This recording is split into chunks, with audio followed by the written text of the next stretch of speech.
The college basketball experience preview and picks episode for Sunday, March 8th. The Sports Gambling Podcast Network is brought to you by Kalshi.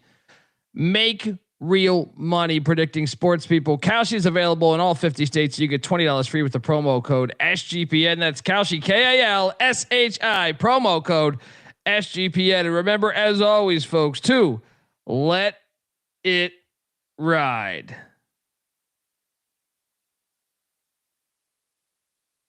This is Brock Purdy from Iowa State, and you're listening to SGPN. Let it ride.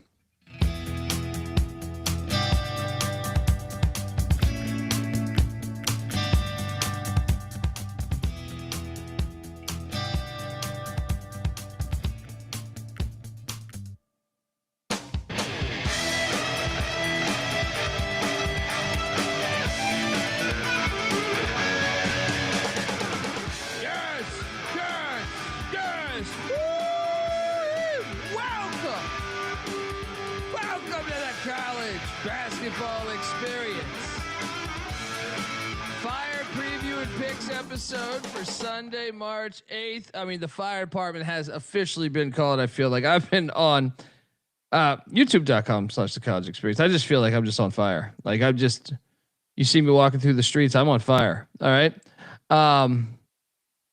What a day of hoops. And we lost an hour. I had no idea that was going to happen too. So we're going till noon. Buckle up. If you're wondering who the hell you're listening to, my name is Colby Swinging Database Dan, aka Pick Don D. That's not a pick. This is a pick.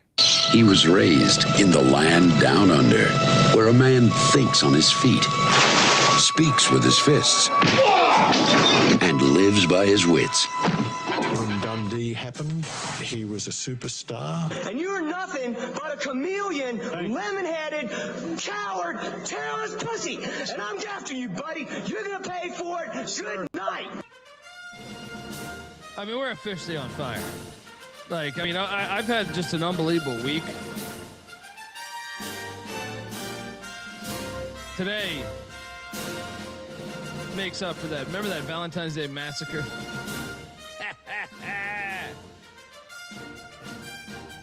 I am joined by my co-host, who is somewhere at a casino in Evansville. Oh, yeah. He was at the OVC tournament tonight. Looking live. Give it up for. Speaking of also, massacres. Yeah, maybe the biggest besides one of our bets. Give it up for former staffer at Austin Peay with the Governors, South Carolina with the Gamecocks, and West Virginia with the Mountaineers, Ryan McIntyre, a.k.a. Moneyline Mac. What's up, man? What's up, man? Yes, a day on the road at the OVC final. We were tallying up our records. I got tired of counting all my wins. I was up a lot of money, just like you were. It was a good day. Mac tonight. Come on, make it Mac tonight. Yeah, I mean, hard day for this is an extremely hard day for the haters. We are joined by third man in the booth, the host of the College Baseball Experience. Check out that pod. And the College Football Experience. Check out. Give it up for the great Noah Bieniek. How are you? Yeah, very good day for all three of us. Tough day for the haters, performance-wise, honestly, just sport-wise. A great day of hoops. Honestly, fantastic day for sports all around. I enjoyed some World Baseball Classic along with the basketball. Good stuff. Good day. Good Saturday. I mean, you guys are one of a kind of it. Look, I know you love baseball, but I'm saying you and Carlton. Carlton tagged us in an MLS. He's had an MLS game. I'm like, dude, I won't even show up to my best friend's funeral photos today. You know what I mean? Like, what are we talking about here? Let's talk about. I thought that was a typo. That tweet. I was like, what is this? Like, was this in his draft? Is that like a MLS game in Philadelphia? I was like. He's like, looking live. I'm like, looking stupid, bro. I love you, but fucking looking stupid. What are you doing here? I was like, God damn it. I know this OVC game is a fucking belt to ass right now, but there is no way I would be anywhere else other than at a college basketball game in March. Yeah. Yeah. I mean, look, I love all the other sports too. I would love to. I like ECU played Coastal. I'm like, why do they do it today? I didn't watch a fucking pitch, bro. Yeah. I mean, I love the Coastal Series. I want to see it. No, bad timing. bad timing in life. Let's just jump into these game balls because I mean, there's a lot. I'm going to start with the first game ball because I was on several different TV shows giving out some pretty fire money line plays. But I'll start with one that I just feel like they're coming along. Marquette money line. Dan Hurley ejected with a second left for being a fucking moron. But who cares? With the second left, who cares, right? I mean, the game's already over. Marquette money line against UConn. We took some shit. Look, I remember taking some shit. I'm not even talking about from Bieniek on the Providence play. I'm talking about in the chat or on social media, people saying like you're fucking you're a moron with these Marquette plays. First off, they've covered I think now 7 of 9. 6 of They're wagging yeah, right like now. they are playing good ball right now. You want to talk about like I don't expect them to win the Big East tournament, but you can't tell me they're not playing like one of the better teams in the conference, even in their losses. Like they had a lead against St. John's with 3 minutes left. Give it up for Shaka Smart. You're seeing that tide turn. Mac, your thoughts? Yeah, why can't they win the Big East tournament with the way they're playing right now? They're a dangerous draw right now. I wouldn't want them. I wouldn't want. We're going to talk tournament in a second here. I would not want them because they're. I think it's just they're playing like free with house money and shit. When you watch them, like they're just playing free, you know. Yeah, I think it's just in this era too. Like it's just, I think it's taking teams longer to mesh and gel, and it just play well with one another. So Shaka's got his team playing well right now. Yeah. Lemonade. Well, if you consider Kettle on the Rocks lemonade, you know, I shouldn't feel need like I need to validate myself. I have to behave myself. I only could have like 10 or 12 I years. know. I got to hit the road in like 10 minutes. I'm saying people are like, I thought my Mac was coming to this casino. What's going on here? I was down there. We were at the old blackjack table for a couple. And then I was like, I got a show to do, and then I got to leave for Arch Madness here in a minute. Wish I could stay longer. Couple nice broads down there. I mean, fucking, they're having fun. I was jealous. Yeah, get a little black. They got blackjack. They got blackjack there. I said, ladies, I'm locked in this time of year. I don't have time. Don't tell me they got the roulette with the fucking deck of cards. That shit bothers me. Bieniek. No, roulette's in the corner. Yeah, they got roulette. Well, you know, like I've been to some of the like the Indian reservation casinos in Arizona and California where they have just the deck of cards roulette. It's not the same. Shout out to Robert catching a live show. Bieniek, your thoughts on Shaka and these Golden Warriors coming into their home stadium and taking down UConn? I mean, you guys have kind of already said the piece on Marquette. I'll touch on the UConn side of things. And I know a lot of people talking about how this kind of impacts UConn because coming into the day, they're possibly viewed as a 1 seed. You still look at all of the metrics that they use to seed teams. I still think the head-to-head weighs a little bit more over Florida than the Gators, like 1 to 2 rankings better in each little metric. And half of them, honestly, they're just still projecting that Florida's going to do well in the SEC tournament and tally more to it. All of Florida's best wins are from the SEC. Non-conference play, I still don't see the needle being moved for me. I would still have UConn as a 1 seed. I would not. The only counter, though, Noah, is that like they played at Duke and then they played Arizona, who's maybe the other best team, like right to the wire. So it's like their losses are like fucking, and they played UConn at the Garden. That's a road game. I mean, they didn't. I don't pull care any of those out though. Like, there's nothing to show for it.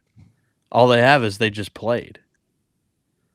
Yeah, I just think Florida's passed the eye test to be way better. I mean, I know they're going to look. Well, I mean, the eye test has got to mean something. Shout out to Coach Bowles, by the way, shitting on the metrics we use in college basketball. That was a fantastic press conference. I didn't actually catch any of it. Ohio women today. It was great. He was on fire. He just said this is ridiculous. Like, what are we doing? They're stacking the decks against us. Is this really what we want the sport to be? Like, interesting. I'll check it out. Yeah. But I think Florida deserves it more to me. And I also think there's a human element in the committee where they're probably saying, hey, this team won the national championship last year. If I had to bet. But I guess you could say UConn won the year before. I don't fucking know. Yeah. I don't trust any of those snakes. All right. Yeah, UConn won them 2 of the last 3. You could say. We've got a couple of tips here to run through. Obviously, Bake giving us $20. Western Carolina, we got to talk a lot about that. Oh my god. San Francisco, which I faded. That one I did not hit on. But I did hit on the rest. The rest there. Yes. Let's go. Thanks, Moneyline Mac. The fuck? You didn't have Sam Frank. Yeah, I didn't have Sam. That's true. Dude, you know what's crazy? When I'm on the road, I feel like my picks are better. It's because you're not obsessive and you're not fucking. You're not screaming at your fucking TV, and it's like that one time the backyard brawl. I went like 14-1 that night. And I didn't watch a single game other than the brawl where I was just yelling, eat you a pin. I go, I was 14-1. Yeah, no. It's like the thing. Like, I just believe I'm better at life when I'm drunk. I agree. I've done enough stand up in my life. If I'm dead sober, I can't fucking get a laugh to save my life, right? If I'm fucking get a few cocktails, I'm like, oh, let's go, right? And just everything in life. You know what I mean? I just feel like these shows. I mean, shit. Sometimes just make myself laugh. I was thinking about Ronald Reagan the other night as I was trying to go to sleep. I just had a thought about Ronald Reagan, that I was watching this fucking documentary about Reagan, like the Reagan era. 6 months ago, I was watching this thing. I just had a thought in my head as I was going to sleep, but I was still a little buzzed, right? And I was just sitting there, just like cracking myself up on fucking Ronald Reagan. The thought of Ronald Reagan eating these fucking So the documentary was talking about how you have jelly beans in every room, right? And he was just always, he demanded from his staff that he has like certain jelly bean colors for each room. Yeah, I've heard this. And I was like, in my head, I'm just sitting there like, can you imagine this motherfucker just sitting there? You're just sitting there for an important meeting, and he just grabs a thing of fucking jelly beans. He's like, what are we gonna do? We gotta put crack on the streets and fuck up all these black families. Right? Like, that's what I think about. Is like I was sitting there trying to sleep. I was just thinking about just every fucking. They got 20 people in a staff meeting. It's like, you know, just give me a handful of those white jelly beans.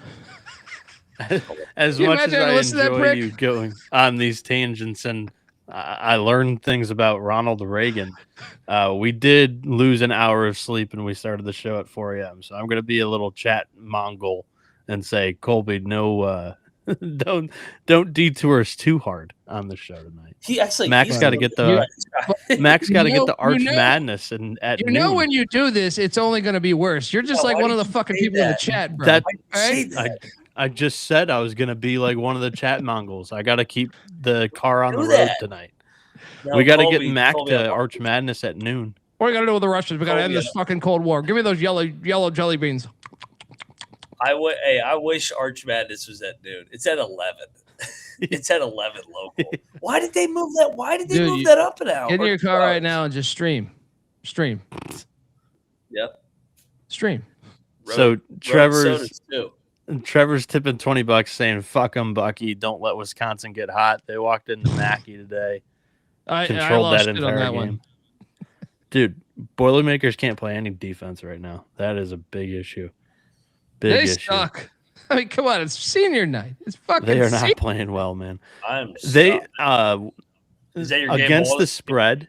Is that your game ball? No, that's a good game ball. Yeah. Why not? I mean, why not? Against the spread, they have the worst record in the Big Ten at home. It's Mackey. I know. ATS, they were the worst in the Big Ten at home. And 357, the Tornadoes were on the other side of the state, so I was good. I did see a crazy fucking video there. Thunder snow was in effect. You got thunder wind. All right. Yeah. Hey, I went storm chasing today in fucking Ohio and Kentucky. Oh my God. I was like, well, this might be the end of me.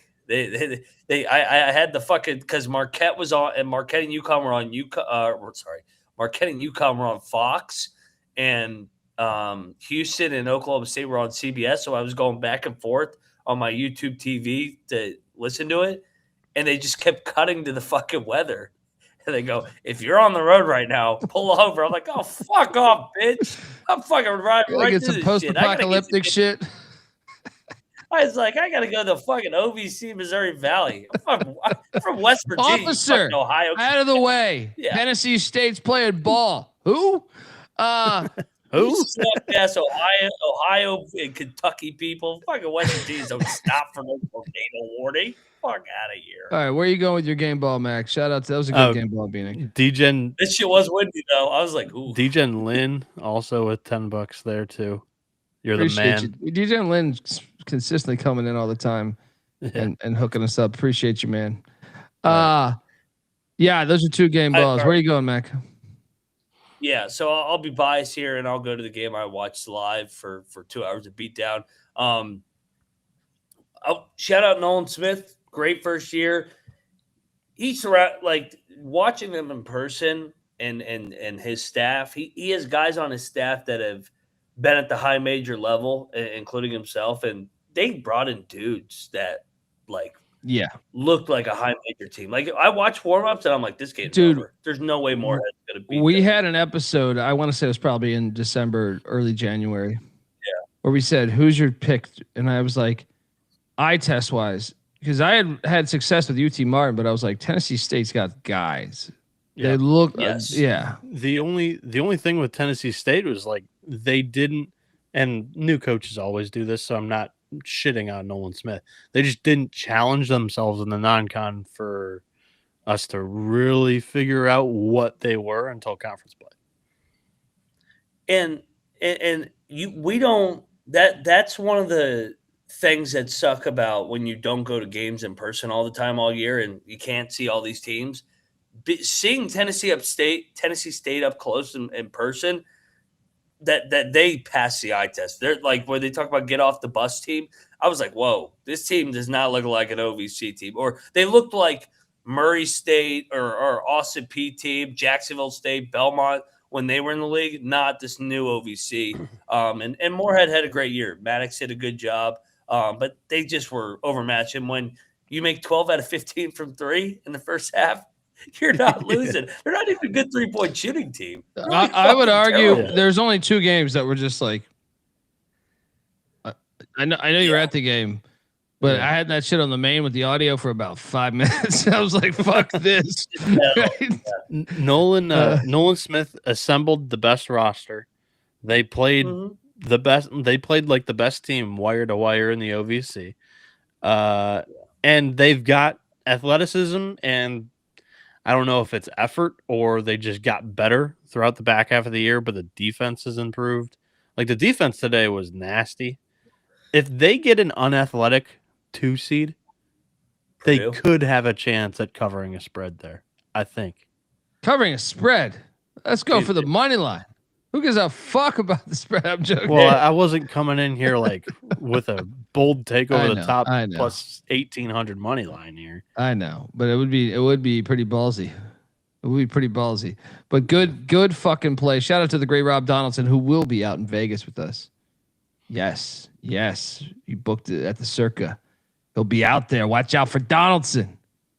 I think that Tennessee State, thinking of the 2 seeds, I think they got their best shot against Michigan State and maybe UConn. The others, I don't know about Iowa State. I feel like they would just lock them up. But, I mean, Iowa State. What are you Iowa State, dude, I hit on Iowa State today. But fuck Iowa State. They won by like 25. Yeah, they did it in the final 5 fucking minutes.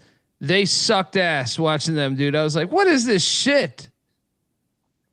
And then Arizona State didn't score the rest of the game after you texted. I'm glad I had a big fucking wager on Iowa State, but I'm saying they were too asleep at the wheel. But I'm gonna go to a game ball that I just can't wait to wake up tomorrow and watch ball, because don't let Weehawks Western Carolina Cats go 3-0 against East Tennessee State. Ooh. Down by 17 in this game. They battle all the way back and win.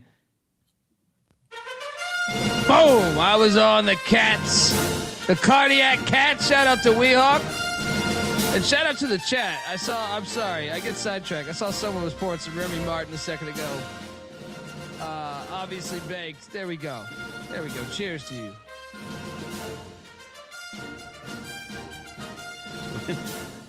The name Remy Martin, I'm thinking of the backup point guard for Kansas.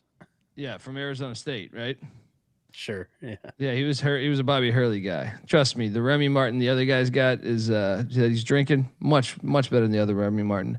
That Remy Martin off the bench for Kansas in the Final Four national championship. I know. Won the Natty. I know. He was nasty. Won the Natty.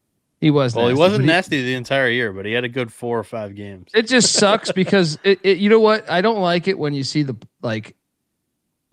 player, like, he basically bitched up. You know what I mean? Like, he was like the star on Arizona State, and then he left for Kansas just for the bag. And it was like, I get it, you leave for the bag, but it's like, you're on the bench at Kansas. I think he left before bags were bags. Kansas have been paying people since fucking Danny Manning. No shit. What are you talking about? It was like 25,000. Now they're getting like 6 digits.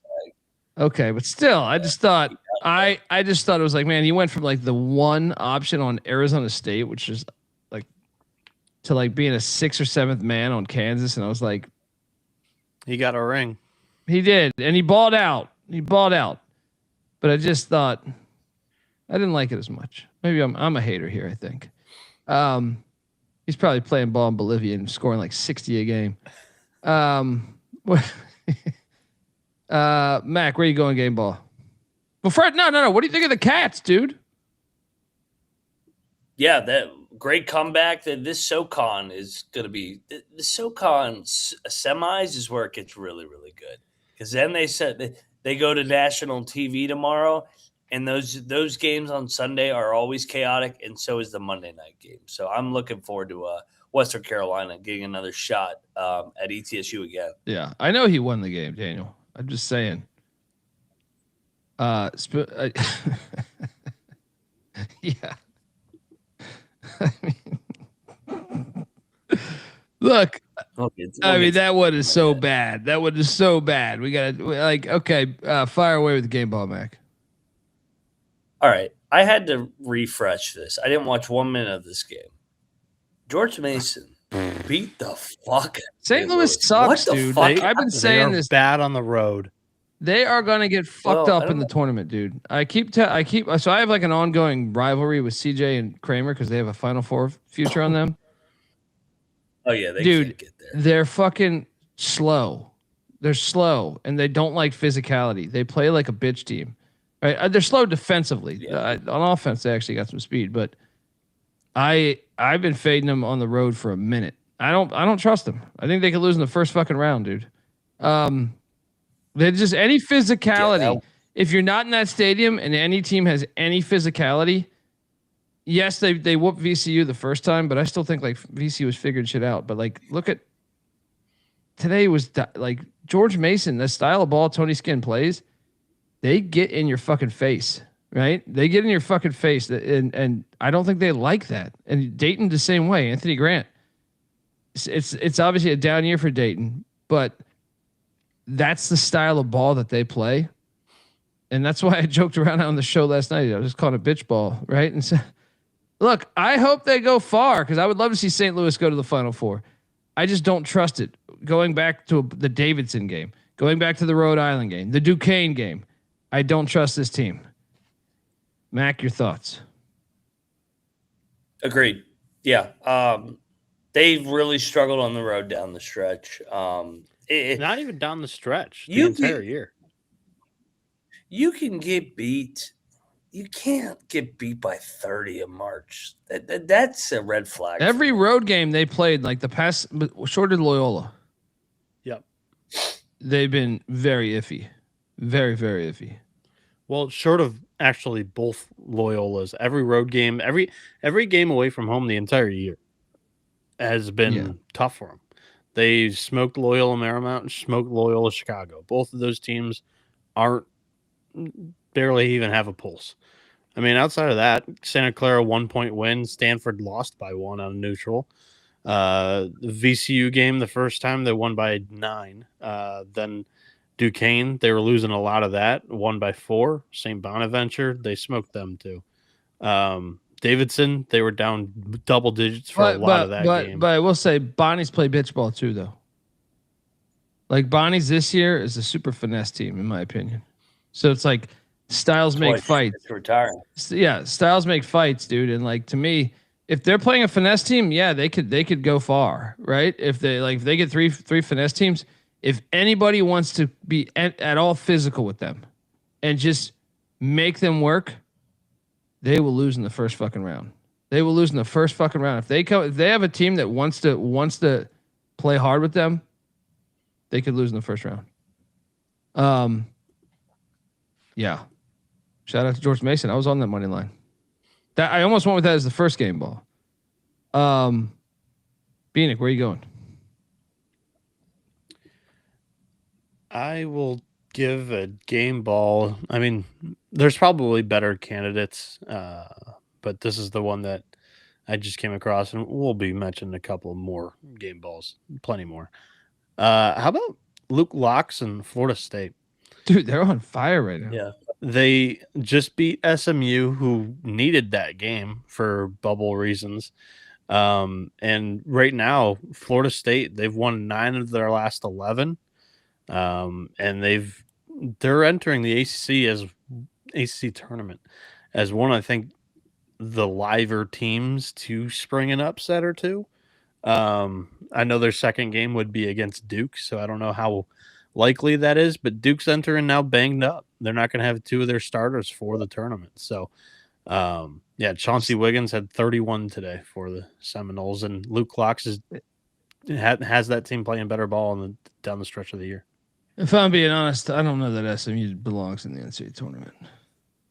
So today, and I hate referencing anybody. Yeah, what have they done to deserve it? I hate referencing anybody of the bracketology that's associated with the network. But so Lenardi had 14 teams listed as bubble. 9 of them played today. All 9 lost. Wait, that means you didn't have a couple teams then. Yeah, there's 5 teams that didn't play. Okay. Well, no, I'm saying like, okay, what? Because like San Diego State was a bubble team that won last night. Yeah, they didn't play today. Okay. Yeah. I thought it was okay. Put the Mountaineers back in. I don't think they belong either. I'll put SMU ahead of West Virginia. I don't know, actually. I think I put West Virginia above SMU. But it's close. SMU it's lost close. in a row down the stretch. SMU's You lost to losing record fucking Utah. SMU is a losing record in the fucking ACC. You lost to Utah at home like in the past 2 weeks, bro. Okay. Utah and Kansas State. I'm just saying, like a home loss to Utah. SMU doesn't have that blemish, especially not in the past 2 weeks. They lost to LSU by double digits. Yeah, early in the year, right? Yeah, let's go to the chat. Stanford. NC State should be out, man. NC State should be out. 100%. 100%. This is the best result of the whole day. This is the best result of the whole day. This guy's camera's flying all over the place. It's in outer space right now. How the fuck is? They need to be out. That was so great. That was so fucking great. So great. So great. What? I didn't even watch the game. I put it on like with like 30 seconds left, and then I see that I was just like, "This is God bless the world. It's good to be alive." All right? I don't want to hear any bitching. All right. They should be out. You be careful. They should They're be gonna out. You be careful. They're gonna make a run in the ACC tournament and laugh in everybody's face afterwards. Just They like could. 24. They could, but I just love the fact that Stanford has been a thorn in really all these North Carolina schools. They've won both games at Chapel Hill. They swept UNC. No, this year. both games against North Carolina. Only one at Chapel Hill, but it's just they hilarious. beat them You last put this- year in Chapel Hill. I thought that's what you were referencing. No, that's what I'm saying. This year too, though they beat them. Yeah. So I mean, it was in Palo Alto, but I'm saying like it's just hilarious. You put in these nerds, and they're fucking up the whole conference. They're not winning the conference. It's just anytime you need to play, these nerds are fucking you up. Oh man, what a great fucking game today.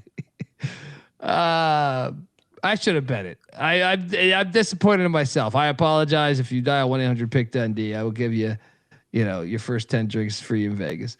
Mac, where are you going next with the game ball? Next game ball, dude. Long Island should get a game ball. They're going to dance. Oh, Bieniek. I came in ready to shit on this guy. And the fact that he's claiming Long Island is the game ball. Bieniek, who's been the biggest hater this whole time? Who's been the biggest hater this whole time on Rod Strickland? These players can't coach. I mean, they want to right? It's not their fault. That's not their fault. They still had a great fucking year, and he took over a program with like 4 wins. By the way, give the man his flowers, Rod Strickland. One that's been shitting on him this year. I haven't really shit on LA. Yeah, you backed off. You backed off a little bit. We battled a lot. This Jack Cole's throwing me under the bus. I was still covered with Wagner at 8.5, by the way. You were fucking throwing him under the bus for losing a bye game at an SEC school earlier in the year. I was like, what are you talking about? I mean, they got 24 fucking wins, man, at Long Island. Great year. Yeah. They play at the Steinberg Wellness Center. I hope they finish it off too. Like I don't want to see them lose the championship game and then backdoor it that way. But I mean, either way, they're going to the dance. It's been a great year. Rob Donaldson says, Max. I like how you call him Max. Who's Max? Max has been the biggest Long Island hater. I don't know a Max. I don't know Mike. I don't know Max. He's not allowed in Lugas. That's what I'm saying. The whole shtick was Max not allowed in Lugas. That was last year. Hey. Turns out these former players, turns out some of these guys, they're all learning as they go. You guys were haters, hardcore haters, specifically you, McIntyre. This guy threw me under the bus. Yeah, I had the money line against Missouri State. Yeah, it wasn't much you, but he's got them dancing. I haven't shit on them all year. I was flirting with all both year. sides. Yeah. By the way, I hit on fucking Wagner plus 8.5 today. So fuck you, LIU. All right, chat. If you've been rocking with us for a while, who has been the biggest Rod Strickland hater that you know? Because no one else talks Long Island hoops besides fucking us. All right.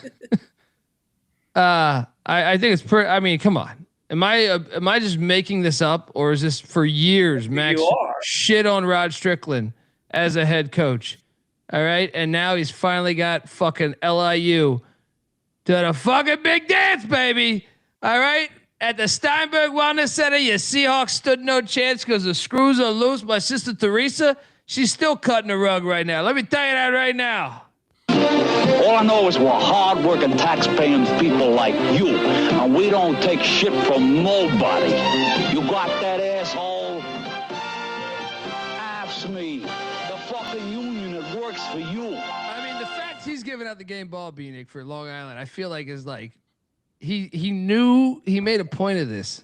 He's like, Dundee's gonna. It's like the third round of game balls. I gave you guys 3 opportunities. He's like, Dundee's gonna attack me on this, so I'm gonna beat him to the punch. And well played. But then he tries to dress it up like, yeah, Long Island, great fucking team. Love Rod Strickland, right? I picked him to win it in the preseason. You haven't been allowed the Lugers in fucking 4 years, bro. You know what I mean? Like this This pile of shit. I just wasn't laying minus 150 this time. And they still haven't hit the minus 150, by the way. Yeah, that's what I'm saying. Look at this here. You think I give a fuck what any of those idiots Hey, gotta Nick's a say? good fucking guy, all right? I didn't say anybody specifically. I just said they're all jackfucks. Bieniek, your thoughts? Fuck Bieniek, all you. am I imagining this, or what was the reality of this? Was there someone battling me almost every fucking time? That was And this last year early on, you at one point the winning won you over. The winning won you over. They weren't that. Well, no, they weren't even good in the second half of the year. ATS. I know.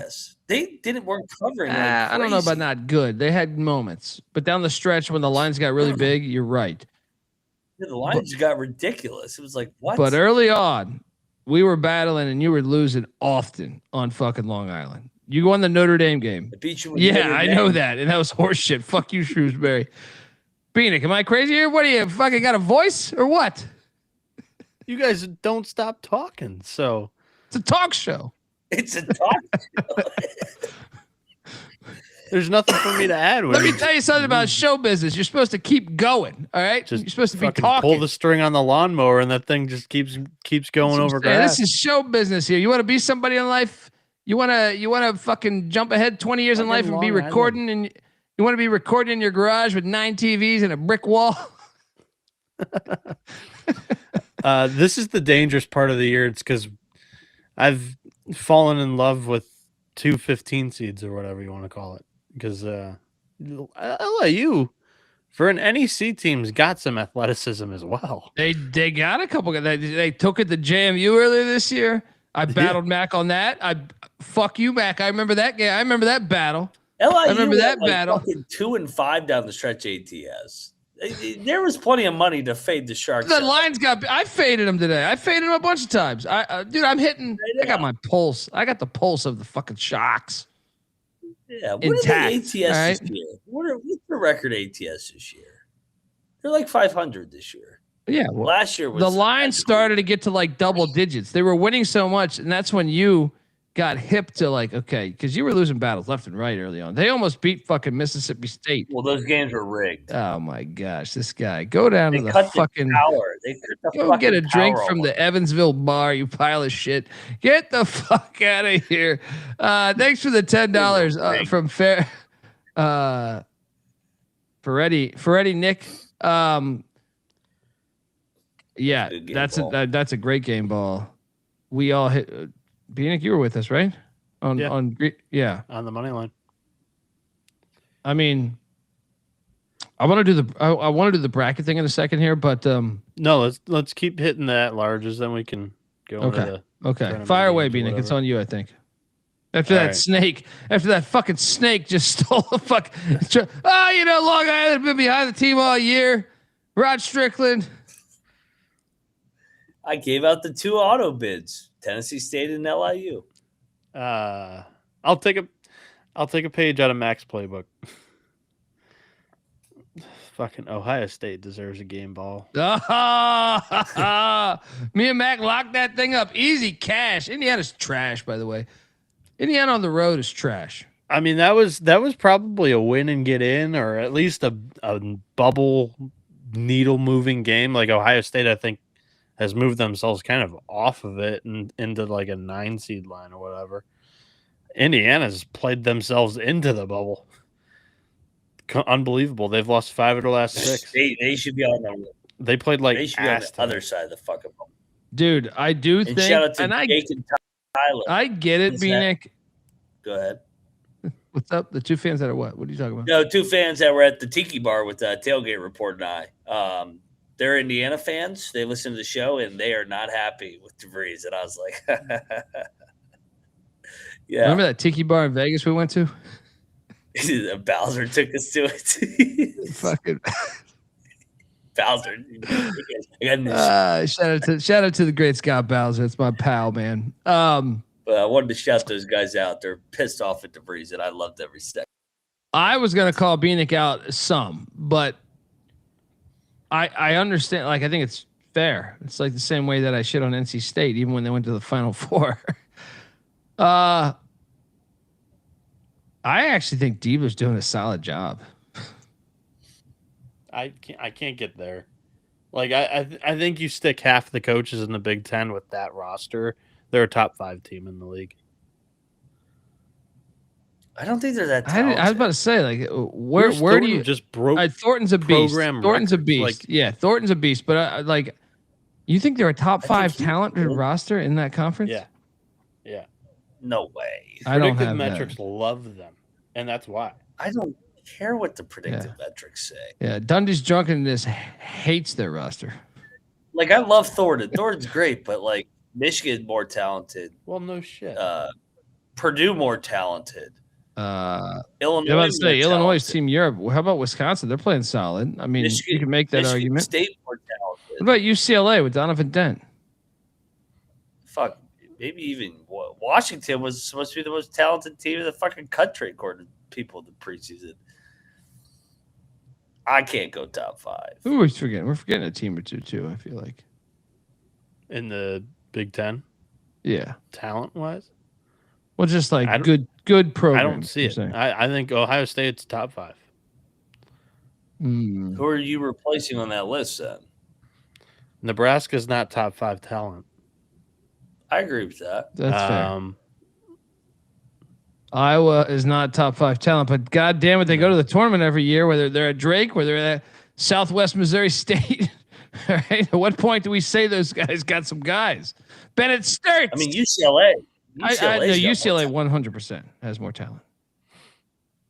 Michigan, Michigan State, Illinois, Purdue, and UCLA. Give Izzo this Ohio State roster, he's winning the league. I mean, you're also talking about like a lifetime coach. You're comparing Diebler. I said Diebler's doing a solid job. I didn't say he's fucking Tom Izzo. You give goddamn. That's why I'm like, I can't get You there. give with John the Wood solid this job. roster, Like, he'll make the tournament. All right. he snuck in through the back door of a weak ass bubble into the NCAA tournament. Like, congrats. I think he's doing a good job. I think he's done a better job than Holtman. I think the roster's Ohio like State. Okay, well, clearly, if they were happy with Holtman for a little bit of time there, he has improved since Holtman. Would you not agree there? No, I wouldn't. Really? Yeah, Holtman had like 2 or 3 seasons of top 5 seeds. He hasn't even sniffed that. Well, but Holtman to me had more talent than him. This is the same Holtman roster. Not when they were a top 5 seed. It's very similar to what they were when Holtman finished, and then they kept Diebler. When Holtman finished, And they he weren't a kept the top entire 5 roster. seed.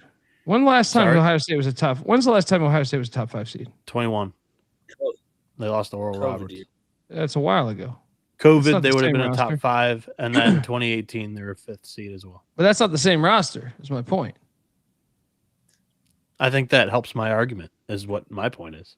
I'm saying the they're 21 better now roster is more because talented. of Holtman building them up, and Diebler's benefited from that. It's a stretch, I think, but hey, I mean, you're a Michigan fan. I expect you to have that natural curve. Mac, am I crazy to think Diebler's done a good job? He's done an all right job. He's done better than I thought. I thought it was a cheap hire. I he'd be thought he was going to be terrible. fired. Maybe that plays an element to Bieniek's point. Is maybe like the perception in my head of like them settling. The human element of like just saying, "Whoa, what the fuck are they doing?" Gave me low expectations, and since they've overperformed those expectations, Well, hey, I enjoy you thinking that he's doing a swell job, because that means that the bar of expectation is pretty low there. So, which I mean, they have been they're low gonna in go the to last tournament. decade. They haven't been good. So, I think the expectation at Ohio State is to make the tournament and go to a Sweet 16 every couple years. I don't. This isn't Ohio State football. I mean, basketball had it rolling for a little bit there, though. Yeah. They did have it rolling, Yeah. even in the '90s. Yeah. They went to the Final Four with Jim Jackson and company, right? It's been forever though. forever. They don't even go to the games That anymore. motto had it rolling. What that do is you a mean weird forever? thing about Ohio State. Like, how can you be that? I don't. Yes. I don't get that. What are you going to do in Columbus? Yeah, that had it rolling like fucking 15 years ago.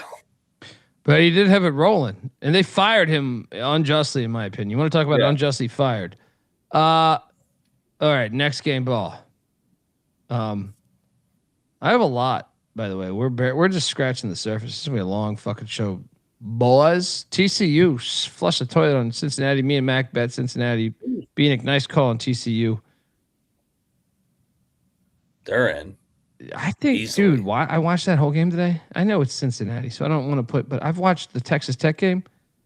I think TCU, I don't want to say what I said a few years ago. And I was like, I got nothing to make a Final Four.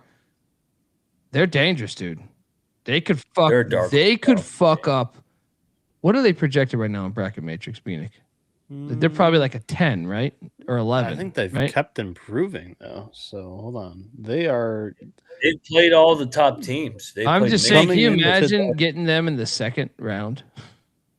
Coming into today, there's not many people that have updated a bracket on Sunday. So coming into Saturday, they were the top 10 seed, and then they won. So I'd say they're probably a 9 seed. Good luck, man. Whoever that 1 seed that's going to get to. Look, I know I said that a couple of years ago, and I still feel like that team was so much better. There's a bad matchup. It's probably not going to be Michigan or Arizona. Michigan faced TCU this year, and Arizona is a Big 12 team. So it's probably Duke or that 4th 1 seed. Watch out. Rochelle says, how do you guys do a show so late every night and we still wake up to watch the morning games? Well, just do it. Yeah. Don't wake up. Luckily my wife's from Colombia and she doesn't understand American culture that well. So it's like, she's just like, hey, all right.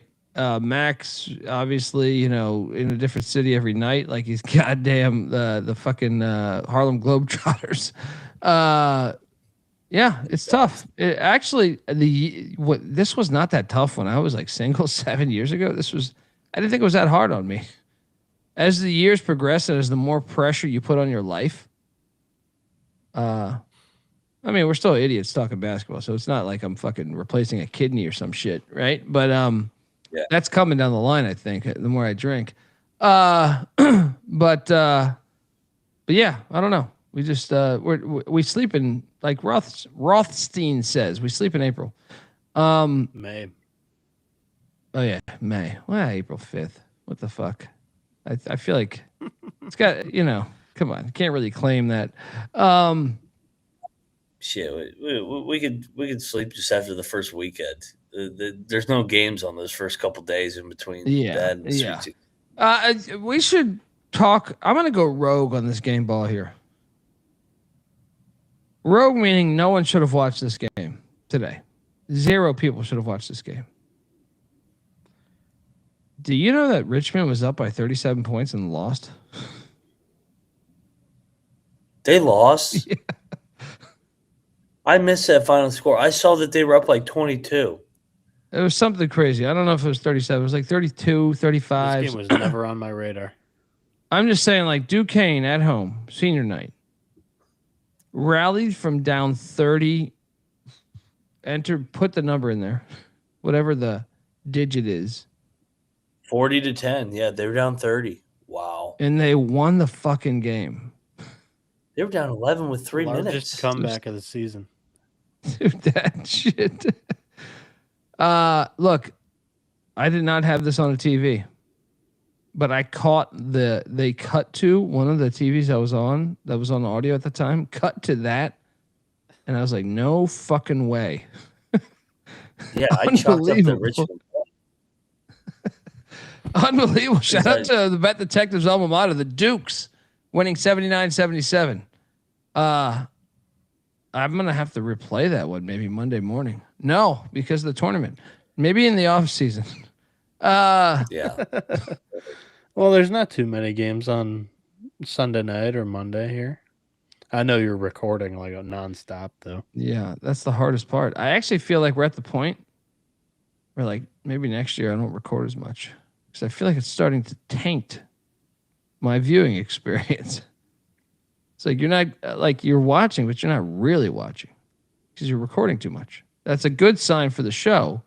Bad sign for my brain's happiness. What a win. Mooney's back next year, Mac. Still? Should be. When you get announced to come back and then you blow a 30-point lead. Dude, we said it was a get up spot. They got up and then they laid down. They're still covered. They They're got still up. covered. Still covered. Yeah. I mean, they were up. Anytime you're up 30, you got up for the game. I mean, I have another one if you guys don't have one. I have another one that I cashed on. There's plenty here. Yeah. Dandy's with a fucking nice win. Nice Fucking revenge. Rick Barnes, you pile of shit. First win at in Knoxville since 2017. I watched this. They get revenge. I watched this whole game. I didn't watch a whole lot of it. John Shire's definitely better than Rick Barnes. Like watching this shit, I'm just like, good God, he ain't changed in 30 fucking years, man. He did the same shit with Greg Buckner and Jameson way back in the day. I'm not talking Antoine. I'm talking Harold Jameson. He hasn't improved one fucking thing of his coaching. Anyway, I had money on the Vols, if you can't tell. They got hit in the mouth. Vandy was itching to get some payback here after Tennessee got him in Nashville. Yeah. Edward's out of here. He says, enough of this talk. Cheers, brother. Okay. Thanks for tuning in. No, he's not. He wasn't saying that. I was saying that. Lost an hour of sleep. Yeah. I get it. At least you don't got to drive to it. Shout out to Damani. He's a Doors fan. Big win. Yeah. Vandy did fuck them up. They took it to him the whole fucking game. Barnes. I'll shout out the next game ball here. Gavin Sykes dropped 34 on the heads of Hawaii as the Bows were competing for a Big West regular season championship. That is ridiculous. At home, where they've been automatic all year. Very 16 clutch and 2 at home. Very clutch. All you have to on senior night. Very clutch for my preseason ticket on UC Irvine. Needed this, loved it, enjoyed it, but this sucks, man. I hate rooting against Hawaii. Dude, they lost to one of the worst teams in the league at home. Impossible. Like this. I was on like 4 different fucking shows touting, this is a smash play. I just watched, as a Big West specialist, you watch all the games in the Big West. I just watched them down 1 on that fucked up court in Bakersfield, rally and win on a 12-footer that hit off the front end of the rim, the back end of the rim, the backboard, and in. And now they go out to the island on the team that's been looked awesome all year. I apologize. Sykes won't be playing for the Dirtbags next year. That is ridiculous. Dude, what do you mean though? They only score like 38 a game. What are we talking? There's no way. There's no way. Like honestly, like if I'm a Rainbow Warrior fan, I don't think there's a bigger choke that's happened this year in basketball. 100%. Than that game right there. Well, I mean, talked about it with Mercer, Western Carolina. But Western Carolina is actually like red hot right now. Yeah, right? Mercer pissed down their leg to finish the season. But Hawaii was dominant the whole year, man. Like this is. It's a dagger. They're not done though. That's the good news. They took an L. They took one on the chin before the conference tournament. Now they're done. In my opinion, not buying it. Not buying them. That's a momentum-changing loss. I truly believe they will not win the Big West tournament. It's away. It's in fucking Vegas. Yeah, I know that's the ninth island, wherever they say. Not for basketball. This was catastrophic to me. This was absolutely catastrophic. Unbelievable. I mean, Long Beach is terrible. They're like 300. Have you looked at? I know their metrics say like 304 on the in offense. Have you looked at the numbers on the road? It's even worse. Yeah. Their numbers on the road are like 3. They're one of like the worst 15 teams on the road in America. And to go there and beat them like that is fucking hilarious. They beat them by fucking, like, what was the final number here on this? It was like 20 points, right? They controlled it throughout. Unbelievable. I can't believe I bet that fucking game. Poor Hawaii, man. All right, they're America's so team. tough. Everyone wants Hawaii to be good. Like, how do you do that? Something happened there. I guarantee you, like the point guard's fucking the center's girlfriend. Something's up. And what sucks is that's their last year in the league. As they go to the Mountain West. Yeah, that's true. I will give a game ball. We had a fire night. And myself and McIntyre, and I think you, Bieniek, I'm not 100% on this. The BYU Cougars needed this win. They needed this. And they got it done. The line was telling as they were late. Dude, the line climbed. I jumped on Sports Grid today. They're like, line's at 3. I was like, what? Well, I mean, I already bet BYU, but it's already telling. BYU wins by 6 against Texas Tech. I looked to fade Texas Tech in the tournament and BYU. But shout out to BYU. They needed this win. They did. That was a desperate spot, and I thought they were going to give it away at the end. But the Cougs get to 500 in league play. They are the 10 seed in the Big 12. It's kind of crazy. I mean, I always thought they were phony all year, but even worse after the injuries. Yeah. I mean, they got another one. Kada got hurt tonight. Did he? I missed that. Who did? Kada, the big fella. Like, seriously? That wasn't one of the games. There was conference tournament games on late. I had it on the screen, but it wasn't on the audio. So, like, it looked like a calf area injury. Yeah, they're gonna lose in the first round, but big win that solidifies them going back to the dance. Return on investment. Yeah. McIntyre, where are you taking us? North Dakota. Me and you locked North Dakota. I didn't lock the money line, unfortunately. Either. Fucking unbelievable. Tommy's choke again. They're the Buffalo Bills of the fucking Summit League. Dude, this ending was wild. First off, great game. Down to the wire, back and forth throughout. Neither team wanted it. They were both throwing the ball away in late game possessions. And so with a minute and I think it was a minute 40 or something like that. The kid's name is so hard to pronounce, but he steps up to the line for free throws. It was George Nachlashvili or whatever. Steps up to the line for free throws. First one comes up about 5 feet short of the rim for an air ball on a free throw. Second one front iron and bounces out. So no points on that possession. St. Thomas goes back down. Both of them trading empty possessions down the stretch. Tommies have the possession with like 10 seconds to go, call a timeout, draw something up. Broken play doesn't work. Hero runs out of bounds, turns it over. North Dakota going the other way in a fast break. They pass it to the dude who sucks at the line. Gets fouled. He gets fouled. He has to go to the free throw line, and he drills the first, and that's the game. But fantastic development there. Great game. Shout out to the Fighting Sioux, which me and Mac did lock up. I mean, I didn't think they'd win on the money line, but on the year, that guy's 57% from the line. Life's about moments, you know? Yeah. Shout out to that. That's a great game ball. What else do I got here? Utah Let's go. State. For me. What's that? Regular season Utah title. State. Okay.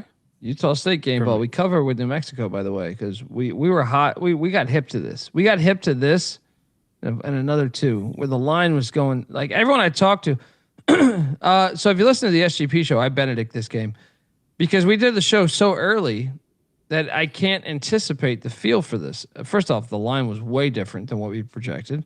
But also, when you talk to everybody and everyone's on Utah State, I was like, no, Vegas will get destroyed if they lose this game by So I was like, okay, New Mexico's the play. Utah State will win the game, and they did. Shout out though to Calhoun, man, and shout out to this program overall. Unbelievable. 51-14 in 2 years. How many different coaches now? 5? 4 or 5? I feel like 4 or 5. Craig Smith, yeah. Yeah. It's been rolling. Yeah. I feel like we're forgetting one, no? We're forgetting. Oh, the Well, OG. The OG. Craig Smith, Odom, and then Sprinkle and No, the OG who got that program really rolling with the glasses. Drawing a blank his name right now. with the glasses. Yeah, he wore the suit and it looked like Richie Avocado. So it wasn't. I forget how to pronounce that last name. It was Stu Morrill. Yes, it was. Yeah, he was there for a while. Like this recent stretch, though, there was a guy in between that did not have a ton of success. But Smith, Odom, Sprinkle, Calhoun is the 4. Yeah, but he built that up. Stu Morrill. There we go. He built that shit up. He was the one that put Utah State on the map. Rocco knows out there. Game ball. How about we go very, very rogue? I called for a money line last night, and so did you, McIntosh. The Ramblers, senior day. Oh, yeah. Take it to George Washington. Hilarious. Absolutely hilarious. Where's this been all year? They're such a strange team. Is Valentine going to be fired? Do you expect them to be fired? They're a weird team. They actually might bring him back. He might rally. And get another year. Rocco, do you think Valentine's back at Loyola next year? Richie Avocado. I'm drinking. What a win. Look, and I'll even give you this. Let's go from that, since I know you guys didn't watch that game, to one that was in the Missouri Valley with Northern Iowa Bradley. We lost on this game on a ridiculous backdoor by Bradley, but this game was awesome. I love the Valley. You know, the Valley is near and dear to my heart. Anytime Bradley loses, it's a terrible moment in basketball to me because I like Bradley's program. But Northern Iowa, the future's alive. But man, if you had the 4.5 like us, we got cooked on this. I feel like we should have hit. Shout out to this game though, fun watch. Northern Iowa 73, Bradley 69, which sets up tomorrow. One of my futures is hitting. I took 2 futures, UIC and Northern Iowa. One of these ones is hitting. All right. Shout out though to Northern Iowa, who has had the roughest path as far as just playing an extra game. Tough. Yeah, Mac, your thoughts? Yeah, Ben Jacobson and company find a way to get to the championship Sunday here tomorrow. Let's go! Can't wait to see it in person. Let's go! Shout out to DJ and Lynn giving us $10. New Mexico has not lost ATS as a road dog since November. Eric Olin. Donaldson giving us $20. Northern Iowa would be the first team in Missouri Valley Conference history to win 4 games in 4 days. Ben Jacobs is inevitable. Go Cats! Donaldson, I'm kind of torn here. I want Northern Iowa because my value's better, but UIC's been my team all year. I've made so much money off UIC. I mean, hey Bieniek, remember when McIntyre battled us on UIC and Drake? And we lit the flame. We lit the flame. I think you and I would be able to make a little bit more noise in March. I don't give a fuck about that. I like the program. All right. I like the program. I think you're right, though. I do think you're right. But I like UIC. This would be a huge moment for them. They might have more than 12 fans show up to their games if they can make the tournament. There ain't going to be no fans. It'll be all Northern Iowa tomorrow. No, but right? I'm saying like I'm thinking about next year, and if you continue to build that, you know what I mean? I mean, shit. You're acting like you and I has been the stalwart. When was the last time they were tourney bound? Dude, they went to the Elite Eight though. Remember they ruined. Wait, was the last time you and I was dancing? It was 2016. Yeah, but they've had a good track record. They still are always good though. Yeah, Jacobson can coach. They're always good, but like them getting over the edge, I think is overall better for the league to get them back. I don't think like that. I think like the program, like USC's Northern Iowa was always good to me. That's what I'm saying is like you for the program to get to March would be. Rocco's cracking me up. USC Flames are fresher than a Bieniek bagel at a Sheetz gas station. A breeze past Murray and Drake. I love this USC team, dude. And shout out to we know some of their athletic department fans of TCE. Shout out to that. We sent them a little gift. But Missouri Valley just is the greatest conference. I love it. This is like 30 years long. I've loved this conference. And back in the 90s, I used to have to listen to that shit on the radio. You know how insane that is? I couldn't even get the fucking games on in DC. And I would have to listen to the Missouri Valley on the fucking radio. Mac, your thoughts on these Flames, though, that are flaming on? Oh, it's super impressive the way that they beat the shit out of Murray and then Drake today back to back. They have finished. I mean, they started the year horribly too. So they've gotten better throughout the year. Yeah. They started 0-4 in league play, I think. Yeah. Yeah. I know you guys got to give out game balls, but the chat's asking about when should we just do it? Should we go to Jackson or to Pensacola, Florida, and just have a conversation about Pensacola, Florida? No, not yet. We gotta. Okay. One more. I have one more. Go to the bracket. That's enough of this Power 5. I have one more, and then I'd be good. Well, I think we should bring up Alabama destroying Auburn too. But what is that? Is that the one, Bieniek? No, that was not the one that I felt the need that we need to bring up just to, have some fun. How about Georgetown? I lost. I had 1.5 as my number, but it was still. I was on a heater of a day, but it was still great to see them get the dub. It's still just you just picture a Providence fan in misery right now. It is so good. Going to legs and eggs, losing their money to go to legs and eggs. Yeah. Georgetown by 1 against Providence. That job opens. Came back in the second half. Again, yeah. Who's the next coach of Providence, Bieniek?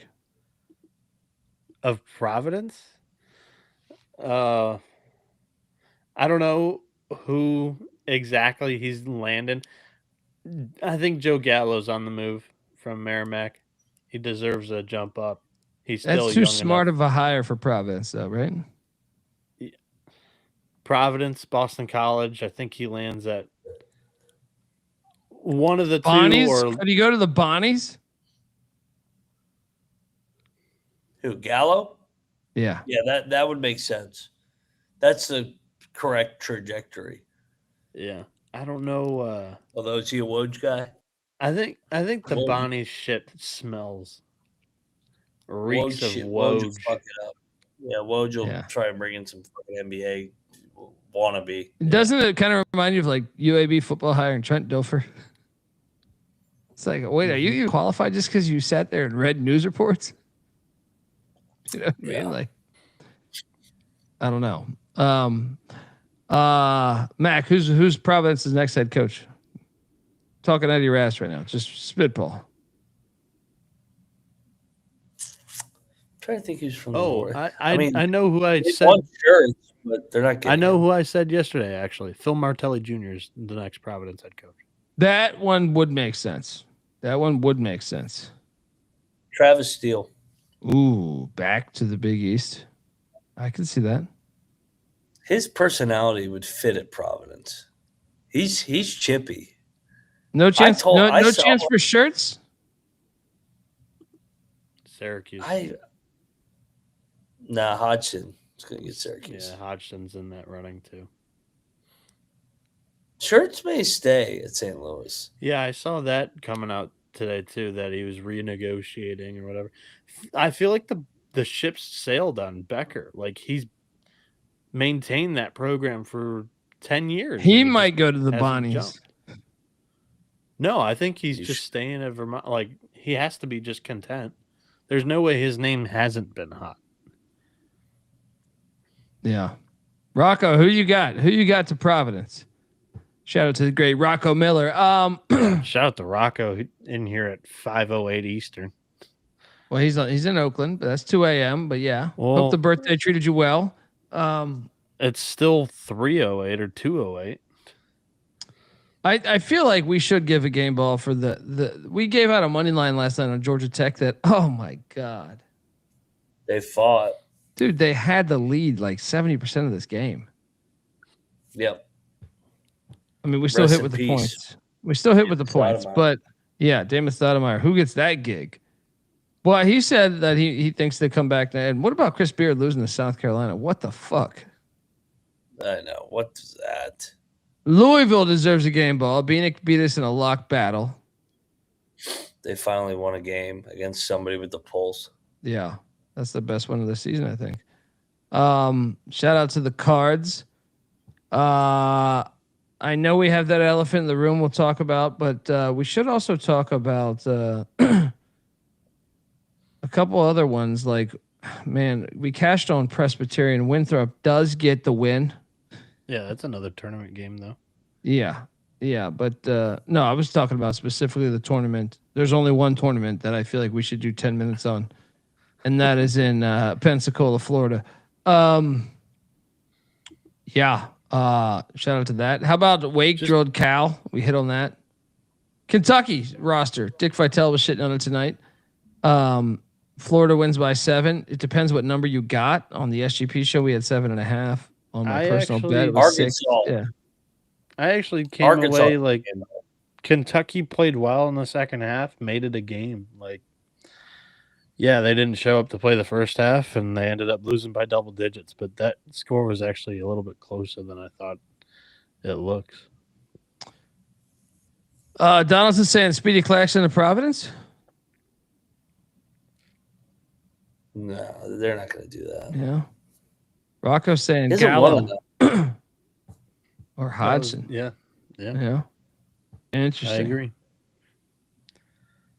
You know who deserves a game ball is Boise State. Colorado State had won like 8 in a row. I ate a ton of shit on this one. Leon Rice. Where'd they end up seating wise? Rocco, my one hurdle with Gallo is that it's just not sexy enough for Providence. I don't think the fan base would be very happy with that press conference.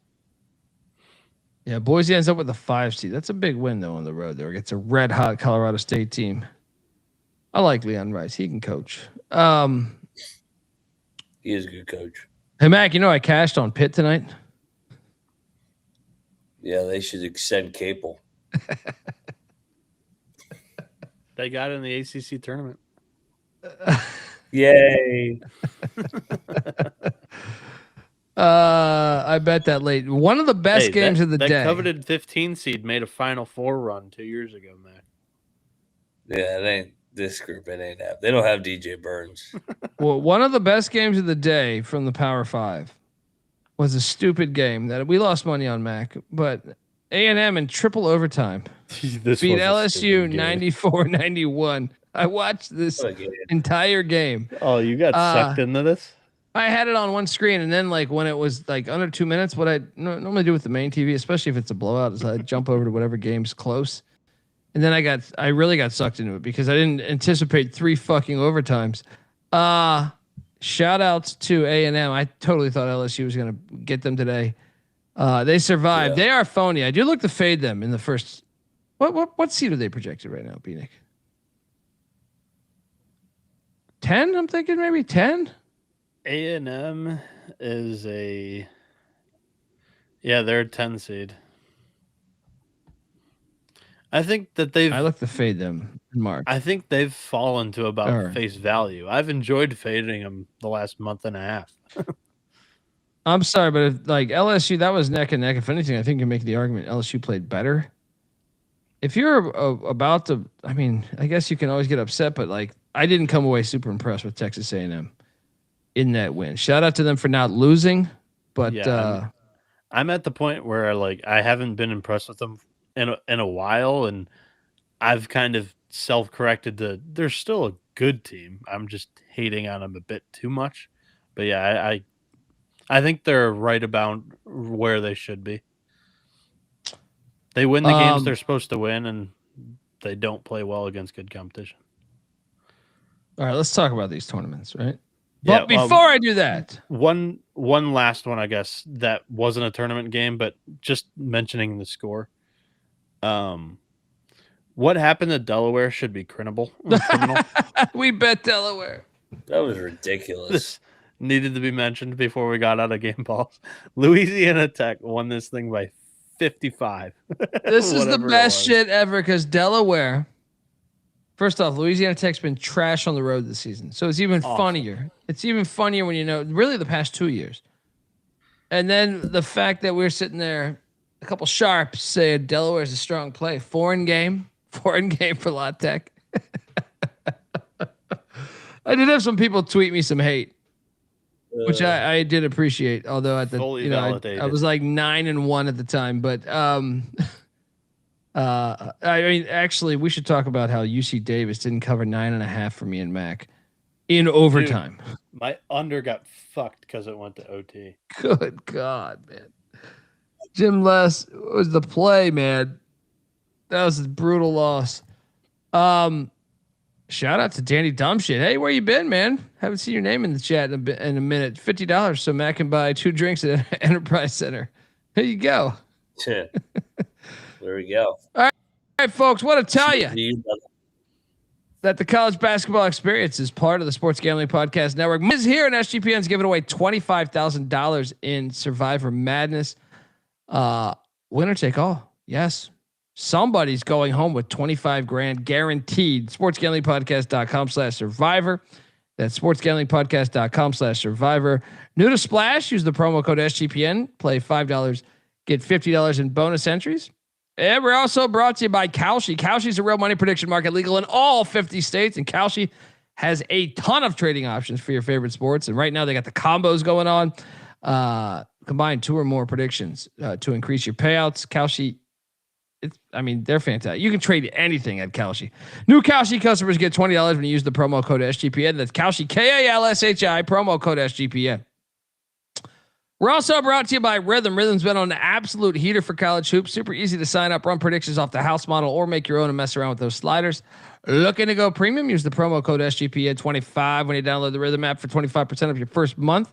That's Rhythm. Download it. That's RITHMM. Promo code SGPN25. All right. We are back. Appreciate JD Dumbshit. Let's talk tournaments here. I know we got to go into the games. I know Max got to drive fucking 10 hours, but let's just look at some of this is from yesterday's shit. So we're just looking at oh man, what is going on here? Are you guys getting it? I don't see that picture. Do you see the picture? No, I'm not getting it. Mine's circling. All right. Fuck all this. The Sun Belt's the funniest fucking conference of all time. Unbelievable. I mean, I've argued with a lot of fucking people that they don't know college basketball. They just don't. You argued someone with a JMU fan the other day, Mac. Mm-hmm. What are you doing here, Bieniek? Pulling it up. Oh, okay.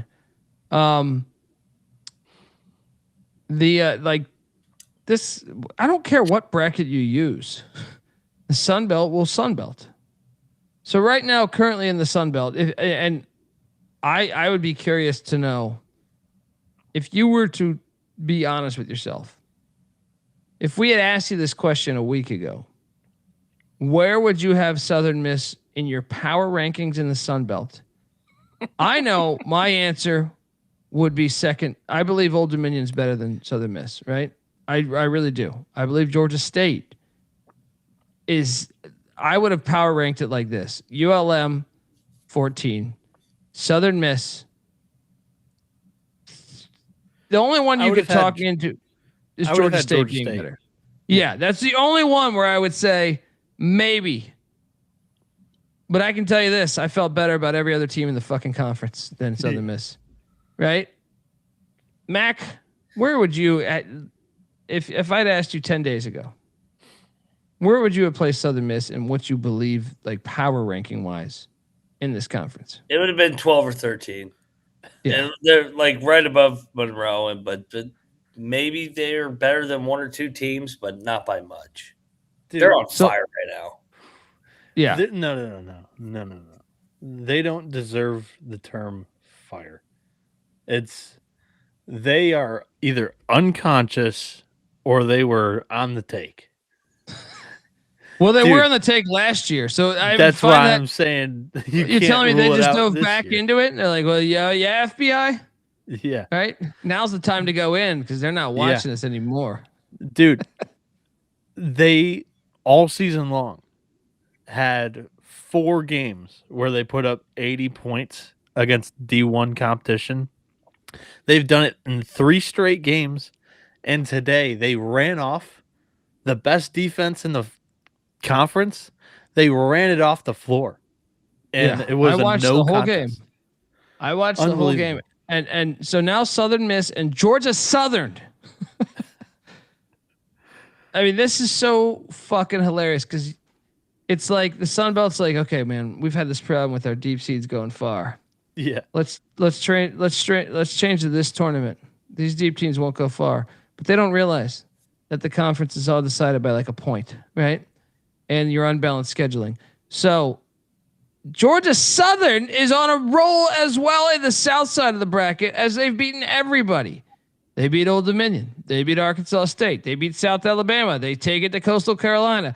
We are in the Final Four of the Sun Belt, and you have the two. I would love to know the Ken Palm rankings on both these teams. I'm honestly more surprised by the teams that Georgia Southern beat. But at least there was a little bit of a sample size in the non-con. There was a moment where I thought Georgia Southern looked all right back in like November, right? Yeah. Yep. I still am a complete skeptic that they would make it this far, but I just think normally you just have to take one of these 9 or 10 seeds. And this goes for every, like we were going through the history of this bracket, even before it was a fucked up bracket. Yep. They didn't always win the conference, Bieniek, but they got to the championship game. I feel like going through it, some damage. Yes, you would see like the second worst team end up in the championship game or the Final Four almost yearly. Often. Yeah. This is hilarious. I just laugh at this fucking thing. Like anyone that I mean, I don't even at this point. It's like the joke is bigger than the bracket. You know what I mean? Like it's the Sun Belt. It's just so dumb. It's so dumb. The Sun Belt is. I'm saying remove the bracket from this. Whether it was the old bracket that we think is good, or it's this, it doesn't matter. The 10 seeds or the 8 seeds or 9 seeds are always live. I don't care what you're going to change the bracket again. I dare you. You're still going to have the fucking 10 seed in your Final Four or championship game. Be careful what you wish for, because this is going to be the next league that does a 6-team or 8-team bracket with you're right. That would be the one way to ruin this for them. But I mean, this is fucking hilarious. Watching these games today, I'm just sitting there shaking my head like, I mean, I bet Georgia Southern, so I cashed, but I did bet App State, which Southern Miss is just. So I've lost like what $400 on Southern Miss in the past 10 days. Mac, who's winning this conference? I mean, the 1 and 2 haven't played yet. Does that matter? I mean, Georgia Southern just beat Marshall in Huntington. Why can't they beat them in Pensacola? What game are these guys even on now? The Final Four. Georgia Southern, Marshall for the championship. It'll be game 5. They need to win 6 in a row to win it. Georgia Southern's on game 5, and fucking Southern Miss on game 4 already. I feel like Georgia Southern's going to win it. They do pass the eye test. But they're just shooting. All it takes is one game where they're just not hot from deep. This is hilarious. Bieniek, do you feel strong about Troy? No. Stop betting against Southern Miss, says TW. The issue with Troy is they play down to their competition. Yeah. And that's That's a bit of a rivalry game. This is fucking hilarious. Do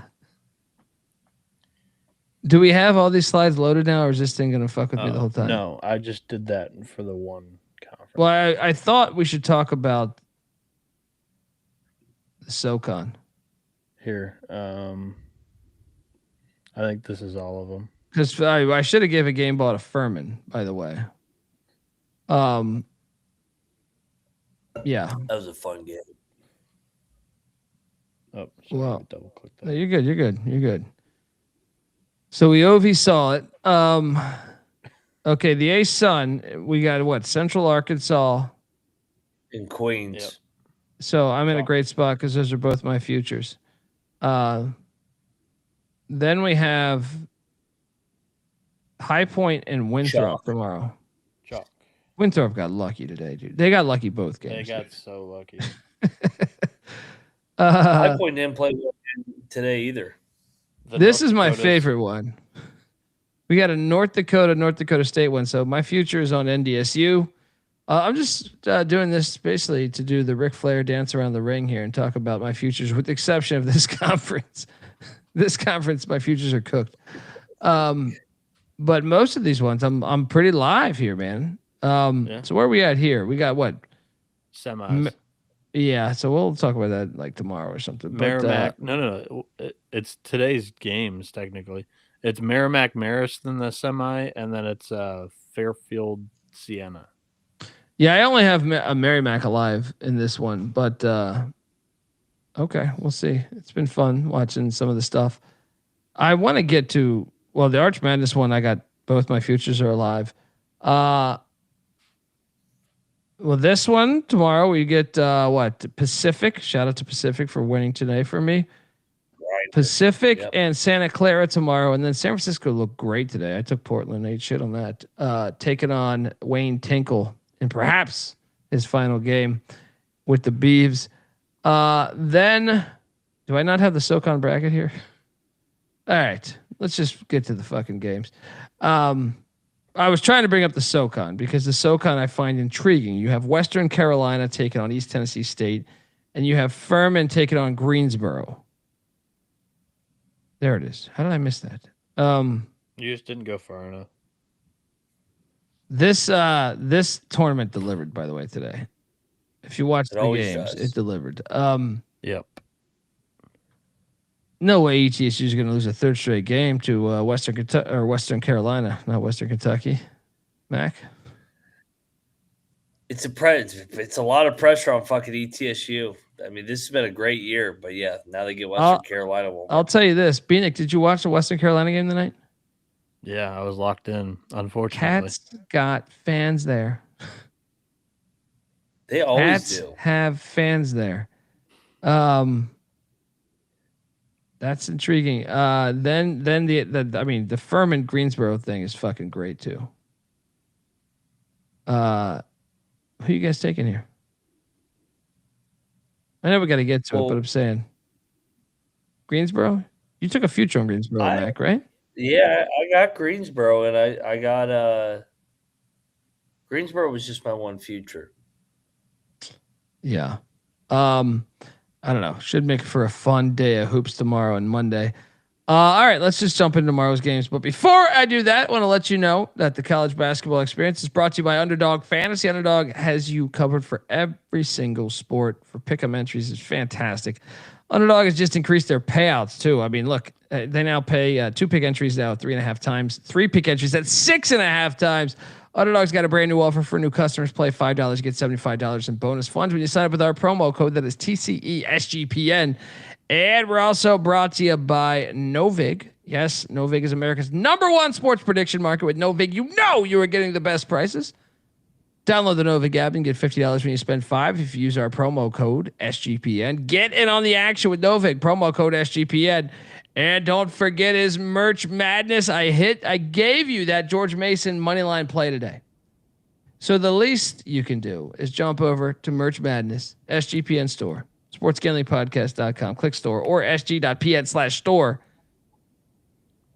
George Mason starts your football program t-shirts. I mean, we're trying to get to 99 shirts sold by April 5th.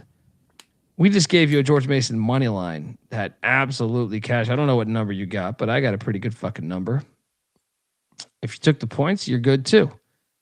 15% off everything in the in the store. So if you don't want to wear the George Mason shirt, although you should because St. Patty's is right around the corner.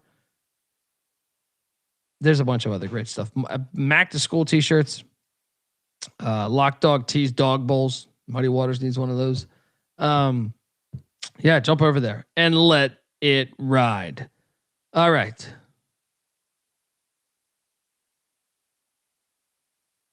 We have a tournament here starting when? Monday? Monday, right? Tuesday. Ah, man. Sorry, I was muted. I believe it's Tuesday. Yeah, we're talking some of the bigger tournaments here because we have 18 tournaments to preview before Wednesday. So even though this doesn't begin Sunday, it begins Tuesday. We're going to talk about it, give it a little bit of shelf life. So ACC first up. All right, so Duke is minus 350 as they should be. UVA plus 800, Louisville plus 900, Miami plus 2,000, Carolina plus 2,200, Clemson plus 4,000. NC the Pussy Pack plus 5,000, SMU 150 to 1, Florida State, aka Saudi Arabia State 150 to 1, Virginia Tech 200 to 1. Cal 250 to 1, Stanford 300 to 1, Wake 800 to 1, Syracuse 800 to 1, and Pitt, the Pitt Panthers battle their way to a conference tournament. I will say this before we give out picks. Like for all the conferences that we're going to talk about today, I loaded up 5. The brackets just came out like a few hours ago, so I wouldn't even say that these lines have really settled yet. I think there's going to be plenty of movement over the next day or so. So if one of the odds moves a little bit after we give it out, it is what it is. Yeah, that Cal logo is great with Georgia Southern. Oops. Stanford's got the Raging Cajuns as well. We're looking great over here. We're looking live. I made it at 1 a.m. I know, buddy. I like to bust balls. All right. I'll tell you one thing though. Man, Virginia Tech had their chances today. They could have won on the money line if they could make some fucking free throws. How do you have an 87% free throw shooter go 0 for 2 at the line with fucking 2 minutes left in a fucking 2-score game? Come on. I will I'm gonna take the Canes at plus 2,000. And I'll take the Hokies at 150 to 1. Those are my 2 sprinkles for the conference. McIntosh, what are you doing here? Give me Virginia 8 to 1. I think they're definitely the second best team. You do? I don't know that I feel that way, but and they have NC State who they dominated. Yeah, that's a good point. That's a good point. But and then I'll take Louisville. If maybe those guards can get hot and make a bunch of threes and make shots. So 9 to 1. Give me 8 to 1 and 9 to 1. I think Duke's gonna win it, obviously, but give me the 2. Here's what I like about taking the south side of the bracket. Like I took the Hokies. Now the Hokies will probably lose to Wake Forest in the opener, but that it would it shock you if Virginia Tech beats Wake Forest, Clemson, and Carolina with their they almost won at Carolina like a week ago. So I could see Virginia Tech winning those games. I don't know that they will. It's a long shot. And what I'm hoping for at that point is that red hot Florida State knocks off Duke. Who knows? Yeah. Who knows? Florida State would be the most likely team to knock them off. But yeah, I mean, I feel decent about the Canes up north. But Bieniek, what are you doing here? So I'm unified with Mac here on the Virginia pick at 8 to 1. I just look at their little branch of teams that they'll possibly play in round 1. Blowout win over Stanford, blowout win over NC State, blowout win over Pitt so far this year. But did you guys watch the Miami game? Because I thought Miami was better than Virginia. That was the I didn't say I didn't say Miami though. No, but I'm saying they would probably have to play. I mean, I guess unless Louisville takes care of Miami. That's what I was about to get to. Is like I just watched Louisville play Miami, and it was tight. Like I think it's going to be a coin flip type of game.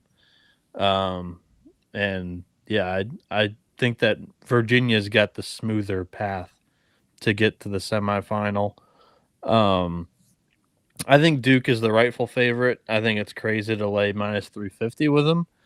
The next favorite shot that I had, I kind of teased it a little bit earlier. I think Florida State's playing really good basketball coming into this thing as the 8th seed down there. I know they played Duke in the second round if Florida State beats Cal, but Duke didn't have Gongba tonight. They said that he tried his hardest to get ready for that game and couldn't. And then after the game, it came out that Caleb Foster and Gongba are going to be out for the entire ACC tournament. So them not at full strength, plus it's NBA culture, I could see them just kind of mailing this thing in. Like, give me Florida State to pull off a surprise on this branch and make a little bit of a run. They did mail it in last year. Flag didn't even play, and they still won it. That's a good point. Yeah. Good point. Fair point. Fuck this ACC. All right, next up, let's talk about, and there's a better look at the bracket if you are watching on TV. That the problem is also that it's in Charlotte, so like Duke and Carolina will have the crowd. Let's jump over to the Big East, where shout out to Rick Pitino for locking up the 1 seed. Yeah. Again. The King is back. Says Colby, wake up. No, I'm trying to stay awake. That's what he's saying. Wake up. Yeah, it's tough. I can't really. I'm out of liquor right now. There's no coffee in the house. This one's interesting. I hit on this earlier. Marquette at plus 5,000 is one, but UConn plus 115 is the odds-on favorite. The Johnnies at plus 175. Obviously, they're playing at home. Villanova at plus 600. Seton Hall plus 1,400. Creighton at plus 4,000. Marquette at plus 5,000. Providence at plus 8,000. Butler at plus 9,000. DePaul 110 to 1. The Hoyas and Ed Cooley 130 to 1, and Xavier 250 to 1. I am on 2 plays here. None of them are chalk. Give me Seton Hall at 14 plus 1,400, and give me Marquette at plus 5,000. I actually thought about doing Marquette in Georgetown, but then I was like, what am I doing here? Mac, what are you doing here? Give me Villanova. Willard's won this tournament before at Seton Hall, so I like the way that Villanova has overachieved in year one, just like with Odom. So yeah, give me Villanova 6-1, and then give me Marquette with the way that they're red hot 50 to 1. Yeah, I think you got to sprinkle them a little on Marquette. Bieniek? Yeah, I'll sprinkle a little bit on Marquette. And I'll sprinkle a little bit on Providence. The Tragic Magic. I don't love either one of the favorites. Plus 115 on UConn or plus 175 on St. John's at those prices. I'd rather bet them game by game on the spread.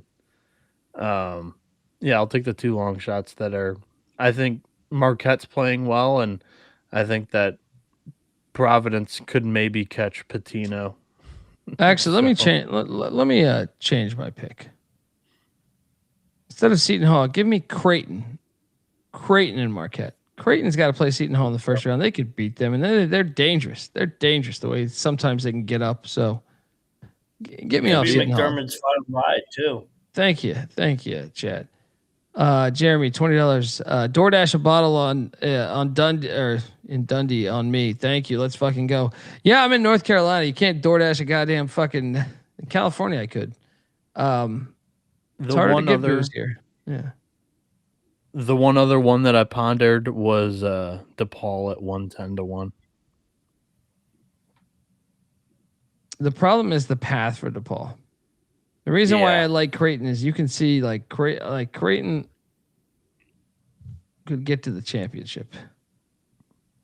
I don't think it'd be that crazy for Creighton or Seton Hall to get to the championship. But Seton Hall just looks like shit lately. But I guess Creighton does too if you bring up the home games. But yeah, I don't know. This is a wacky conference. So next up, let's talk about the SEC as the Gators are minus 180 to win the conference. John Calipari is plus 600 to win the conference. Nate Oates Roll Tide plus 850. Rick Barnes plus 950. Vandy, Mark Byington plus 1200. Snow White in Georgia plus 3500. Buckyball plus 3500. Oh, look at these cats plus 4500 with Kentucky and Big Blue Nation. Texas plus 6,000. We should have gave a game ball to Oklahoma for staying red hot and winning at Texas, which me and Mac were on. Bieniek might have been on that one too, I think. The Sooners are 100 to 1, Missouri 150 to 1. Auburn. Stephen Pearl's comments post game were hilarious about why they should be in the tournament. 180 to 1. Ole Miss 600 to 1. South Carolina 800 to 1. Mississippi State bombs today, by the way, 800 to 1, and same with LSU. What bracket here is the easiest? Because I think you can make a case that Arkansas has the smooth ride in potentially. Getting A&M, yeah. And maybe missing out on Bama. First off, they almost beat Bama in Tuscaloosa. But I think Georgia, Ole Miss, or Texas could give Bama a hard time. Texas won at Bama, right? Georgia just beat Bama like 5 days ago or something, right? I do think Arkansas in the south side of the bracket. Now, I will say Oklahoma could be a tricky matchup for Arkansas, but they got to get there. So I think the Razorbacks at plus 600 seem appealing to me. And then up north, I think I would take the Vols. I think that would be my play. Arkansas and Tennessee. Sign me up. Mac, what are you doing here? Yeah, you stole it right from me. Barnes is really good in this tournament. It's the only tournament he's good in. They went to the finals last year before losing to Florida. They've pulled upsets year after year in this one in that 4 or 5 seed range. So yeah, give me Tennessee.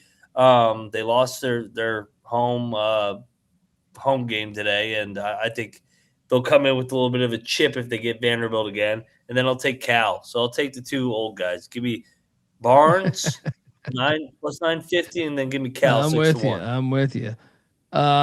Being curious what you got here, man. I think the bottom side of the bracket's pretty weak overall. The long shots I don't see giving either Alabama or Arkansas a challenge. Like, let me ask you though, if you had to pick one of those, like you see how there's Ole Miss, Texas, Georgia, South Carolina, Oklahoma, A&M. Why do I feel like Oklahoma would be the hardest team to match up against?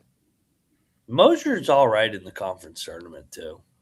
I just feel like they're always. I feel like he's games. Been bounced in the first round of a couple of conference. Yeah, I mean that'll probably happen, but I just feel like when they play these guys, I feel like the games actually are like it's 2 minutes left.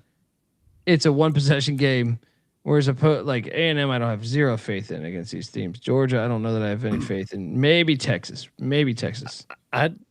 I don't know if I love the muck in the bottom half. Like I could see Tennessee, I can see Missouri, I can see Kentucky, and I can see Auburn making a little bit of noise if they all play well. I can't at the top see half of the bracket. Auburn's fucking trash. Yeah. Give me Arkansas and Alabama as sprinkles on the bottom half of the bracket to get into that final against Florida and have a shot. Like, I think Alabama's finished the year super hot. They've won something of 8 of the last 9 or 9 of the last 10. Got, I think, some of the best guard play in the country. And then speaking of guards, Arkansas's got one of the best guards in the league, and if Darius Acuff's healthy, I like Arkansas to make a little bit of damage. I don't see anybody in the bottom half outside of Alabama challenging them. And if I get that matchup in the bottom half at plus 600 or plus 850, I really love that approach. So Alabama and Arkansas are my 2 shots here. Yeah. Fred's saying, watch out for LSU. Well, there we go. Should it be Kentucky the first matchup, right? Yeah, I'll pass on them on a few. Yeah, me too. All right, next up, and there's a bigger look at the bracket. YouTube.com/The College Experience. Jump on over there, hit that like and subscribe button. Then we have the Mountain West Conference, which take a shot of whiskey before you do this one because so let me get this straight. Utah State got swept by UNLV, and that's probably who they're going to play in the second round. What? I don't know. Sundance Wicks will probably beat UNLV and fuck up that whole thing.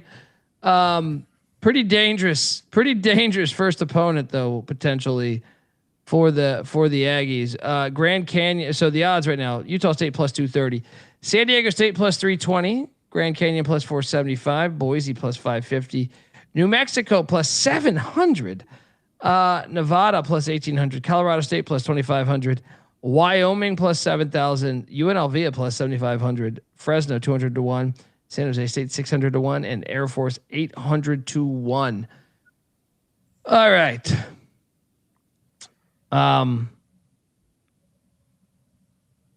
Okay. I mean, I do think I'm definitely not taking Utah State with the possibilities of them playing UNLV in Vegas at home. Yeah. GCU is going to get Alfred. That's nice. They're going to travel like crazy, though, there. Yeah, that's what I'm saying. That's nice for GCU, I'm saying. It's like I could see them moving past Alfred. San Diego State, I think, will beat Colorado State. So I will. And then New Mexico, Boise, I have no idea who would win that fucking game. It's going to be a fun game. I'm going to take the Aztecs at plus 320. So I see a nice path for them. I actually think you got to take UNLV, I think, or Grand Canyon, right? Give me UNLV at plus 7,500. They're playing good ball right now. That was impressive in San Diego. Yeah, give me the Rebs plus 7,500. Mac? I will take Dutch and company. I think they need these games too, being on the bubble. So I'll take them plus 320. I think they get it done. And then I'll also take a shot on Grand Canyon at plus 475. They've beaten the top teams in this league too. And if Utah State gets picked off, why can't Grand Canyon come into the championship game? Yeah. Bieniek? So I will take you guys to the year after the year. Give me Boise State. I think that I don't hate that one. Sorry? I said I don't hate that one. Yeah, I could totally see them beating New Mexico. I think that Boise State's also playing really hot to finish the season. They've won 11 of their last 14 games. I think the defense has gotten a little bit better. They've figured out some roles in the front court there. And then there you go from Nick saying the hottest team has won the league the last 3 years. I was given a look to Colorado State. I'm nervous about that second game potentially for San Diego State. Like they typically take over this arena, to my knowledge. No, my second one was so I had Boise, and then my long shot was with Colby. I had UNLV at 75 to 1. I thought they eye test wise, they look great to end the season too. I know Boise and CSU are kind of getting the headlines, but UNLV, really good.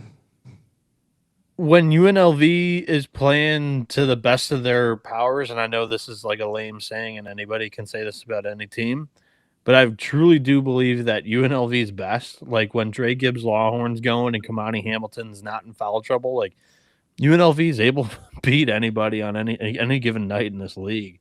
It's just all about consistency with that team. At 75 to 1, I'll take that challenge.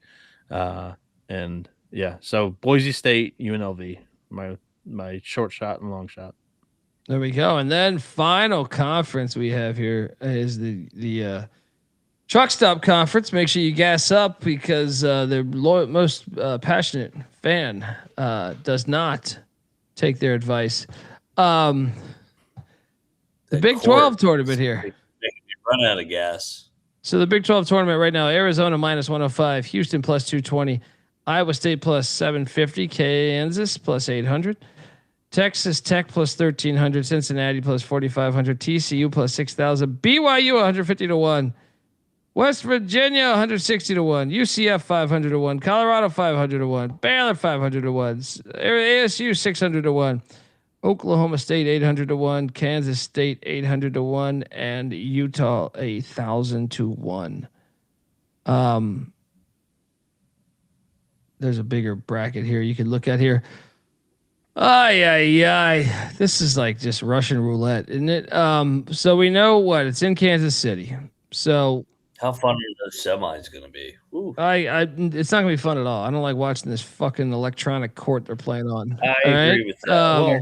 I mean, it's not even the electronic court. Last year they had a hard court, and it was still. Yeah. No, but it was still ridiculous. Yeah, that's what I'm saying. I'll be honest. I was not the biggest fan of the conference tournament. Yeah, MJ, a glass court. It's some dumb shit. I'm not super excited. I'm not super excited. Just keep it simple in this one.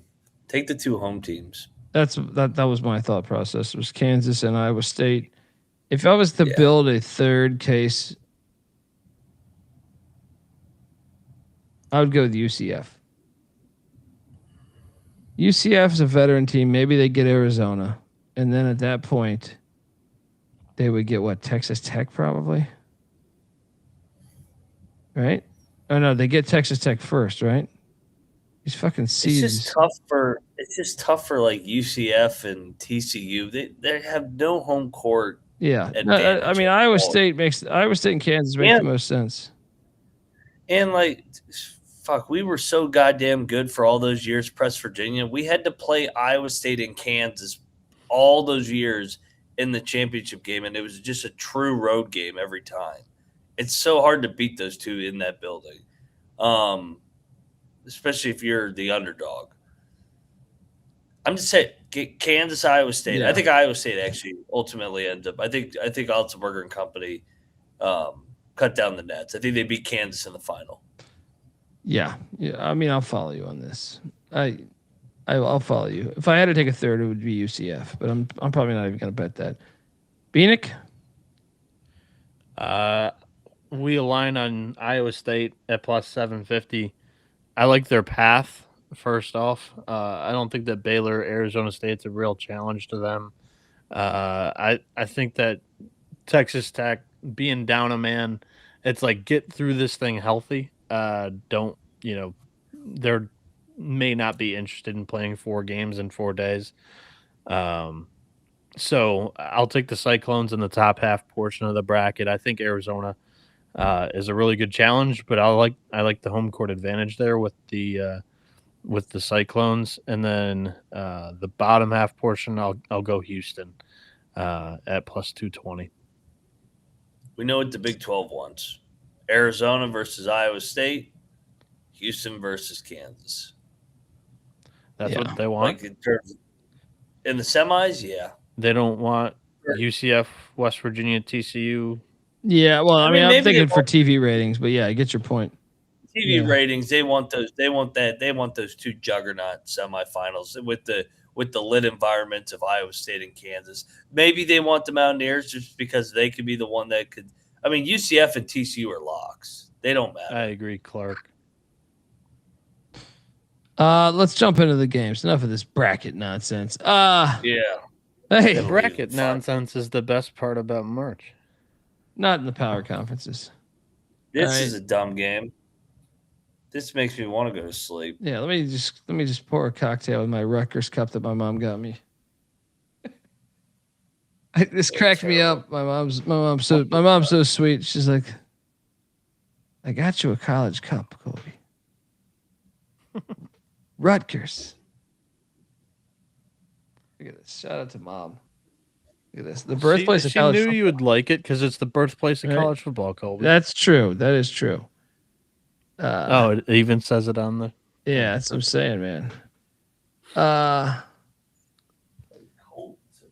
I'll take Rutgers. Just because my mom got me the cup, I don't feel amazing about this one. Don't like the 5.5 number. That normally means you should take Penn State. But give me Rutgers laying 5.5. I'm going to trust the energy Mama is bringing. All right. Mac, what are you doing here? No bet. Penn State. Yeah, I would be that if my mom didn't get me this cup. Bieniek, what are you doing here? Rutgers. I feel all right about it, but I'm not a maniac. Bet I'm it. not betting it. Yeah, not betting, not watching. I probably will have this on the TV, but Won't be awake. All right, I will be awake because I want to watch this. All right, you fucking phony ass engineers. I still haven't gotten over that half court game winner against my Holy Cross money line play. This is easy. Yeah. Lock up Colgate. I am so sick of this Mac. Colgate alt line. Alt line. Mac, what are you doing here? I mean, to take it a step further, the two regular season matchups, Lehigh won by 1 in both of them. And get the fuck out of here. Colgate's going to fuck these dudes up. I am so sick of this team, too. Yeah, get out of here, Lehigh. Fuck them. I mean, you had Holy Cross money line too. Did I tell you guys that I story? know. I can't remember what shows. I had some French fries that I definitely threw across the room on that. When that went in, I was like, get the fuck out of here. Good God. Might have had an argument about I can't do that in front of our son. Bieniek? I don't love it, but I'll go Colgate too. With them having the 2 losses of Lehigh, they should be coming in here pretty motivated. And also, their last game against Loyola gave me a little bit more confidence that maybe Colgate's turning up for the league tournament. Raiders. To take it a step further. No, I'm not betting this. Oh my God. I'm not betting this. They're giving you a layup and you're passing on this? Yes. How can you not bet this? Because I'm not betting it. I don't understand how your brain thinks, buddy.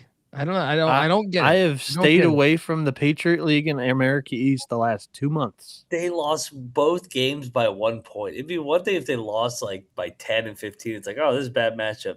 They fucking phony ass Lehigh team. Colgate's way better.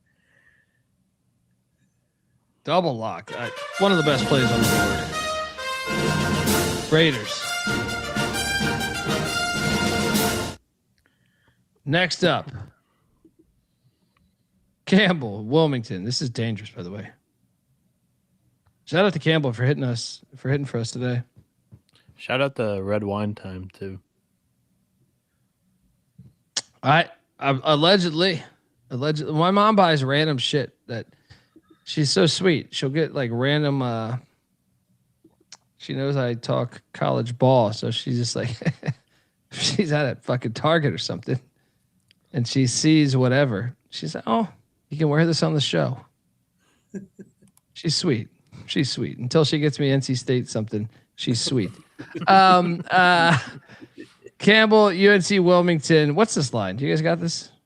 Wilmington's like 7.5. That is too many. It is too many. Campbell looked good today. They almost blew this shit though. Did you guys watch this? Yes. Campbell had like a 20-point lead, and this shit got down to like 5, but then they answered. I do think it's too many though. Rivalry game. Campbell's played them decently, I thought, in the season. I think we should bet Campbell. You're getting a cosign for me. Yeah, both games were within this number. Wilmington, we usually don't like taking away from Wilmington. So yeah, give me Campbell. They already got the game under their belt, familiar with the gym. Let's go. There we go. Double lock on Campbell. Bieniek? This is a triple lock. Not a crazy money line play. Yeah. That's where I was going on this. All year long, there has been a clear weakness, or at least like a tough matchup for Wilmington. It's these quick tempoed finesse teams. William & Mary beat them twice. Charleston beat them. Kent State beat them in an up and down, fast paced game. Campbell kept it close in both of them. Like I think the Camels. Those guards are legit good. I saw them live. Smith and DJ Smith is. What's the other guy? The other guy, like the Robert Redford movie. Jeremiah Johnson. Those dudes are very good basketball players. Like I honestly think they're like Power 5 basketball players. Like when I caught them live, I was like, man, they should be at a power. They'd probably be a 6-man, but man, they're good. Yeah. I'm not going to call for the money line here, but I think they cover. I'll lock it up. Yeah, they can't get in foul trouble. I've hit on this a lot. Watching them, their rotation is incredibly short. If they get in foul trouble, we're fucked. But I'm with you. Triple lock on these Campbell Camels. Friends through eternity, loyalty, honesty will stay together through thick or thin. Friends forever will be together. We're up top 'cause we play to win. Next up, we have Winthrop and High Point. Man, you know, I have a future on Winthrop here, but I am not very optimistic. I thought we might have the luckiest team since there's been brackets involved in all of college basketball right now. Winthrop might be the luckiest team. I'm not gonna hedge. What's this number, Mac? 7.5. Sorry, 6.5. Lock up Winthrop. Come on, boys. You're a senior-ridden team. Find it in you. Find it in you. Sprinkle the money line. Mac, what are you doing here? A senior team that lost a High Point in this very game last year. Game got away from them in the second half. I like Winthrop. I like Prosser against first-year head coach here. More familiar with this, and it's a revenge. So and they're due. They're due to play a game where they actually look good. Yeah, yeah. They're going to be. There's no pressure. Like they're the dog tomorrow. They've been the heavy favorite. Yeah, I like Winthrop. Stay tuned. That might be the money line at the end. Bieniek? Everything that Mac just said kind of just ripped it right from me, and I agree. The only thing is I'm not betting this game because I've got that ticket on them to win it.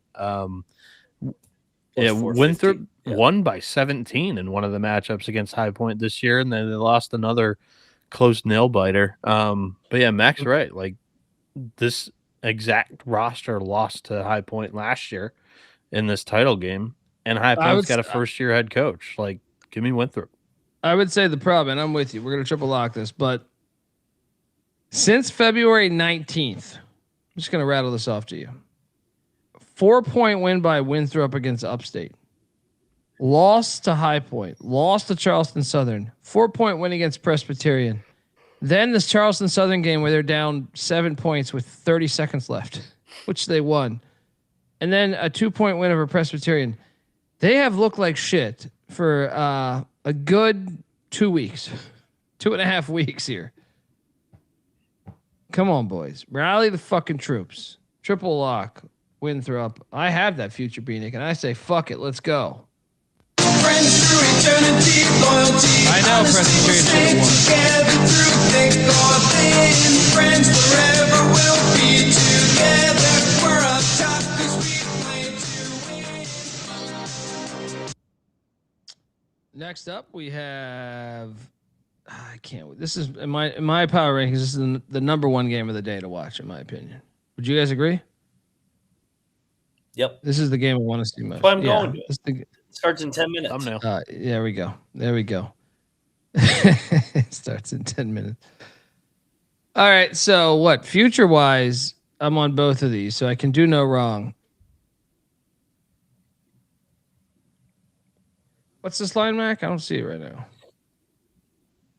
Northern Iowa's laying 2.5. I'll take UIC to win the game, but I can't wait to watch this fucking game. I'm fascinated by the matchup too. If you dive into the matchup, I was looking at this shit while we were building slides. They're kind of opposites. Yep. And they split the regular season. So UIC is just elite rebounding, 38th nationally in offensive rebounding.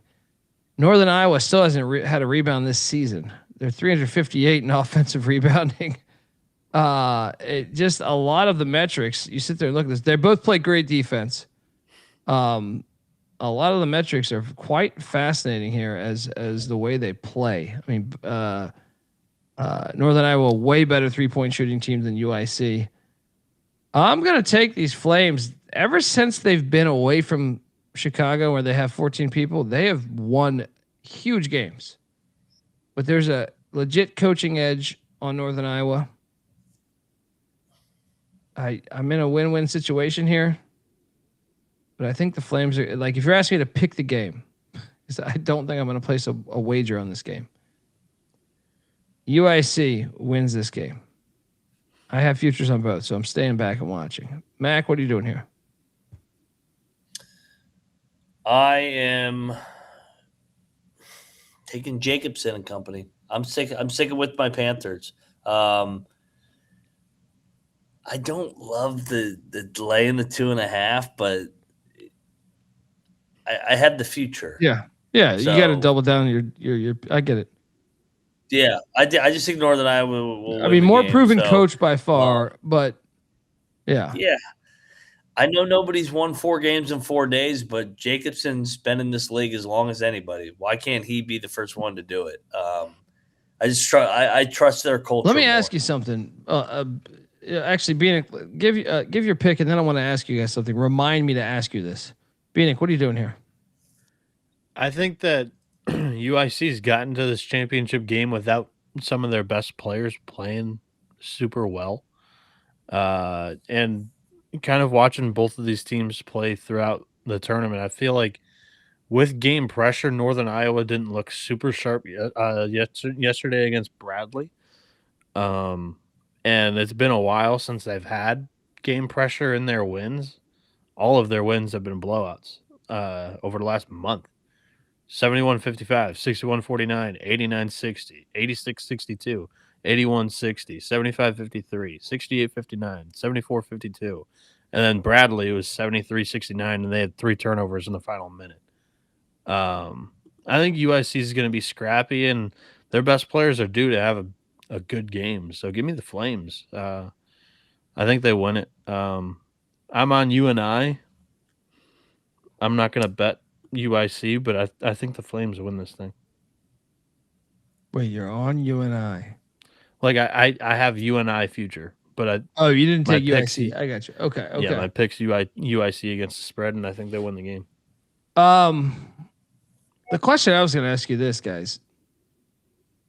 I think it's a fair question. You have obviously phenomenal coach at Northern Iowa. He's done it a bunch of times. But UIC has probably won more good road games than any mid-major I can recall, right? Yeah. Who is the more live threat against a good school in the tournament? Because at first Depends I thought on the Northern, matchup, right? Well, at first I was like Northern Iowa because they like the coach has been there, done that. But then I was like, man, UIC's road wins are so fucking impressive because it's not only the road wins, it's how they won some of them. Like winning at 15 at Bradley. I consider that like that's to me as good as like beating plenty of mid-major or plenty of Power 5 schools on the road. I think it depends on the matchup. I think both of these teams would fare pretty well against like a finesse high power team. I think UNI would be slightly better than UIC in a tournament game. Because UIC, to Rocco's point where he says like they like to bang, you feel like the Power 5 schools will probably be able to bang with them, whereas Northern Iowa might have the actual like skill on the outside to actually really take it to them, mixed with their great defense. Yeah, Their style's good against high majors too because they're so disciplined. I'm fascinated by this game. But like, told my wife, I was like, "Hey, we can go get coffee or something, but I'm fucking watching this game. All right, wake me up for this one. All right." Northern Iowa wins by 3. Yeah, they make their free throws. Can't wait to watch. McIntyre will be in the house. If you're at the game, by the way, we had some people hit me up that said that they're gonna buy you a beer or vice versa. You're gonna buy them a beer. I don't know what's going on. Next up, we'll do mimosas at that game. That game's at like fucking 9 a.m. Yeah. What if do a Bloody Mary? Don't be a pussy. Next up, we have what if I told you? The best friend game. What if I told you Penny was playing to make the tournament? The playoffs start right now for Memphis as they're a 1.5 point favorite against Elrod Hunter Battlefield Earth in New Orleans. You know what's hilarious? It's not even going to be ECU that makes the field. It's going to be Rice. Because Rice hosts UTSA later today. And if Memphis loses this game, Memphis misses Nolan. Memphis got to win this, right? What is Tulane playing for here? Well, actually, they are playing for something. They're playing for seeding. To knock out Memphis. Not only that, they're playing to North Texas and FAU have a half-game lead on them. So there's gigantic odds. They might even be able to catch the Clit, who is 1 game ahead of them, but the Clit's at South Florida. Give me L. Ron Hunter. I don't feel good about it.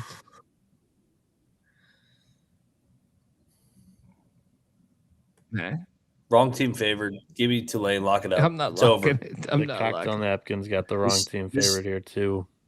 This nightmare ends tomorrow. They've quit. I mean, they played out of their minds the other night, and they still didn't even cover. My favorite message from Sean today. You mean to tell me Gary Parrish is white? What? That was. He had no idea. He said I listened to him on whatever he in his car. Like, so he's like, I go, well, he's from Memphis, the city of Memphis. So I can see, but it was just a great text message. He's like, I had no idea he was white. Hold on, let me read you. Speaking of the snorkelers, by the way, did you see the one touting a minus money future on something that hasn't even hit yet? The championship game still needs to be played. Yeah.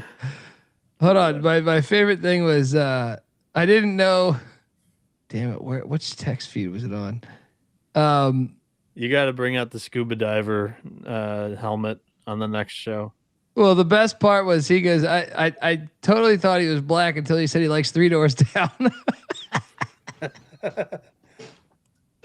That shit is great. It made my day. I was like, these fucking idiots. Yeah. Give me Tulane. I'm locking it up with Mac. I think the wrong team's favored. Ron Hunter's 5-5 straight up against Penny in his last 10 games. Yeah. He's going to knock him out of the postseason tomorrow. McIntyre and Bieniek, lock it up. The wave. I'm staying away. Not getting me here, guys. I've lost enough money on Memphis this year. Next up, we have the Clit heading to South Florida. Home of Ric Flair, Tampa, Florida. What is this line? I will lock up the Clit. South Florida's already clinched. Give me the 16.5 in the Clit. The Clit's still playing for something here. The Clit is playing for the 4 seed. Give me the points.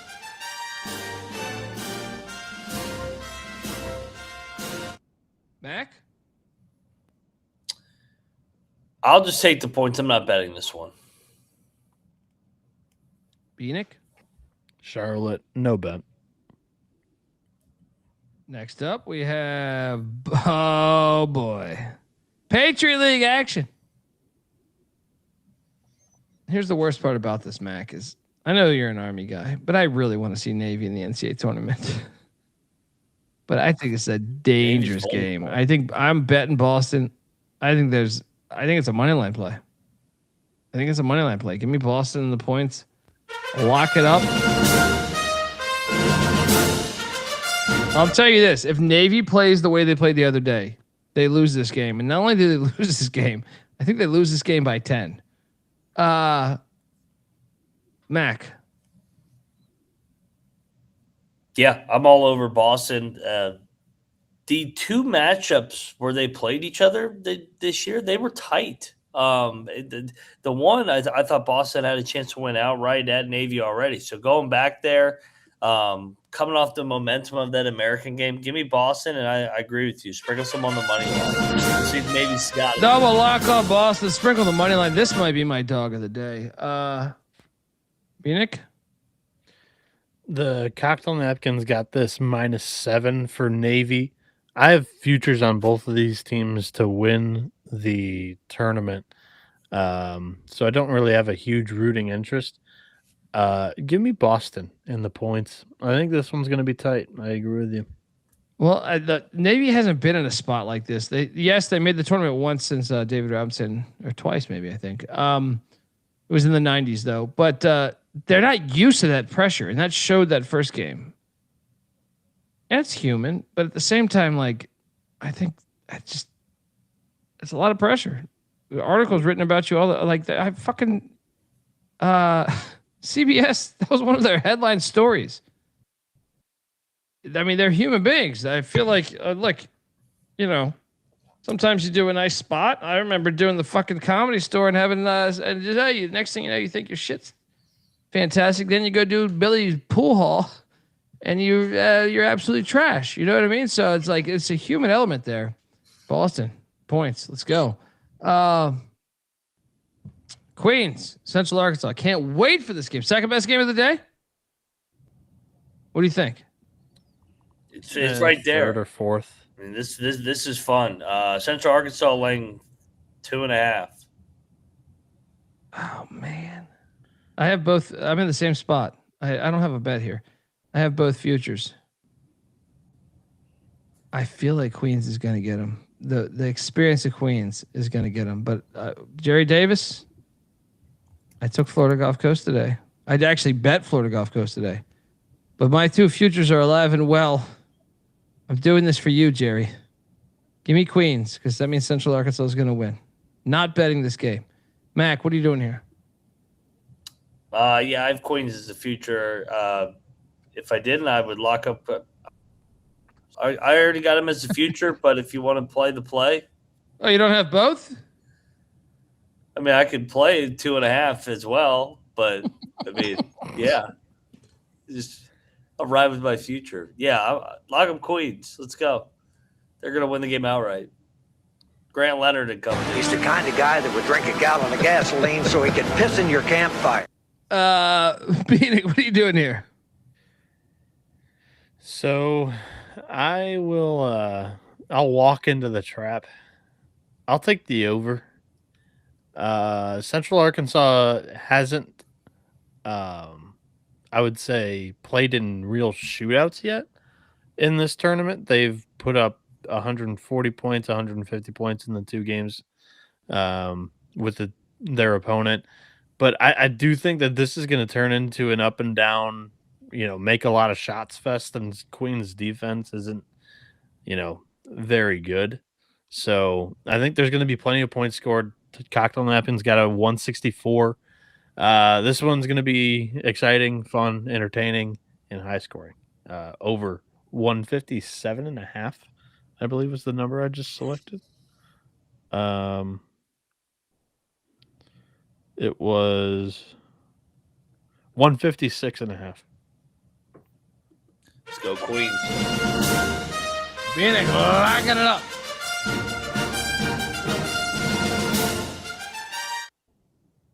All right. Next up, let's jump over to. I can't wait to watch that game. Drexel, Monmouth. What is this number?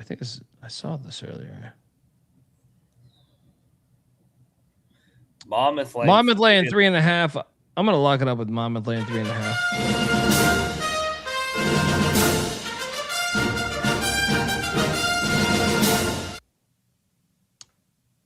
Mac, I agree with you. They dominated them the last time they played them in the previous matchup, won by 20, and I like King Rice in the postseason. So yeah, give me King Rice over Zach Spiker. Oh, a lock on the Hawks of Monmouth.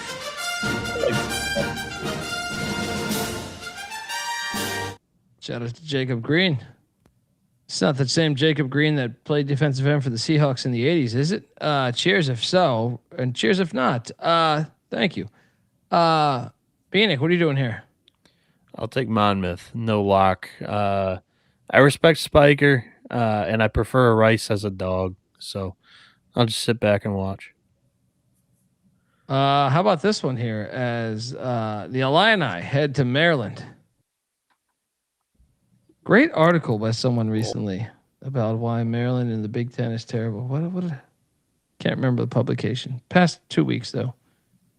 Maryland's getting 15.5. I've been getting fucked up by Maryland the past couple of games. David, Have they quit? Yeah, it looks like it. I'll still take them. Give me the 15.5. Lock it up. Mac, do yourself a favor. Who did they play at home last time?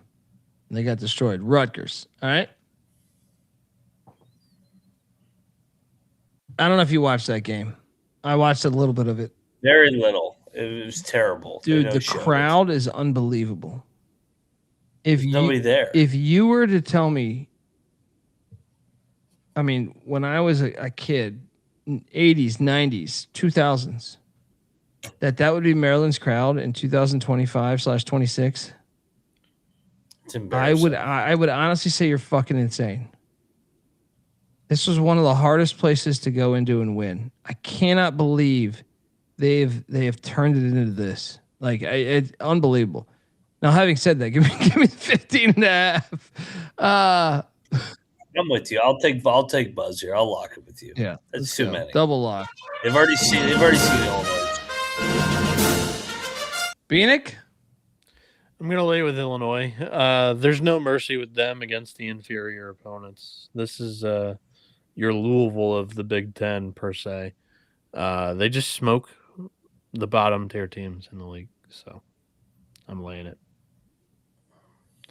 Oh, my. Do you want to get rich, boys? Because UAB and Andy Kennedy laying 10.5. Is this the game that started it all off? The Andy Kennedy stuff? What? Probably. That he's really they're going to win 20. It was the OT game. I was in Columbus when they were playing UAB with my shitty Wi-Fi that I only had an hour of. You were in a rec hall recording. But I remember lobby. this was the game that sent you in a tizzy because they went to overtime with these guys. Well, yeah, I do want to talk shit about. I think he's a little overrated. Another top 4 20-win season coming up. Top 4 in a horrible AAC. They probably spend this league's so down. They probably spend top 2, right? Would you agree? Shit. I think Memphis should hire him. Well, that would be an upgrade. I think we talked about that night. Does he do well with those type of athletes? The ones that he'd probably be the same. He'd probably win 20. He'd just be right 20. Shout out to Daniel Rudolph, giving us Randolph. I'm sorry, giving us $5. Let's go, boys. Been watching a handful of years now. Really enjoy the show. I'll be in Vegas for the tourney. Fucking hit us up, man. Yeah. Circa Overhang Bar, Wednesday the 18th, 6:00. Drinks on us. That you will not pay for a fucking drink. All right. We're also going to get you some SGPN gear. All right. I mean, we're going all out here, but also we're at Circa all fucking week.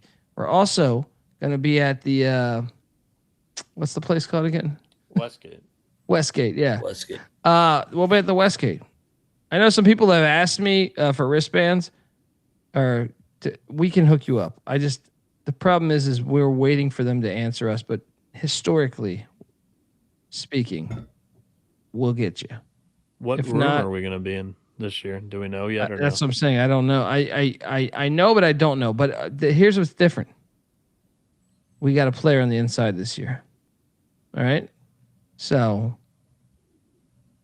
I'm saying my guy Paul that works at the Westgate. Mac, you know him. We saw him in August. Yeah. Remember? Was it last year we didn't have a player from the inside because he retired? No, he was still there last year. But I feel like I think we have a player that's further inside than that player. So anyway, cool. ECU is a money line play. I mean, come on, we win this, we make the tournament, we win the shitty little AAC tournament, we make your little NCAA tournament, we prove why we are better than the pussy pack. All right, so I'll take the 10.5. I'll lock it up.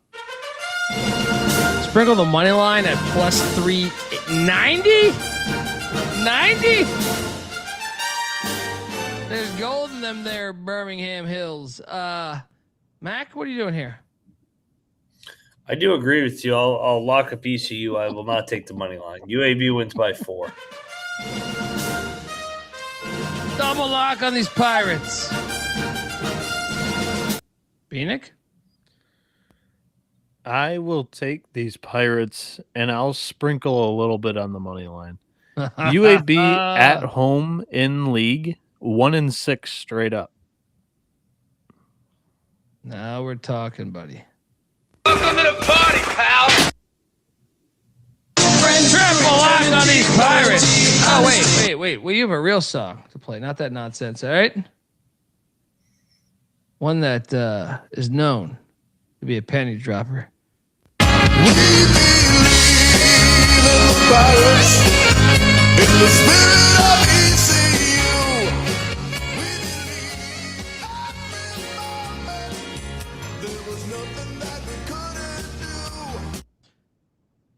Jacob Green is giving us $10 as well. Here's to the Georgia Tech money line bet, almost getting there at plus 1,600. I mean, I think we're pretty sharp on that play. Watching that though, dude, Clemson was down double digits a lot of that game. Like I felt like, I know we didn't get home. Clemson isn't good for a month. I know we didn't get home, but I know that like I still consider us super sharp for being aware of that, being aware that was live. Appreciate you, Jacob, for noticing. Thanks for the donation. Come out to Vegas.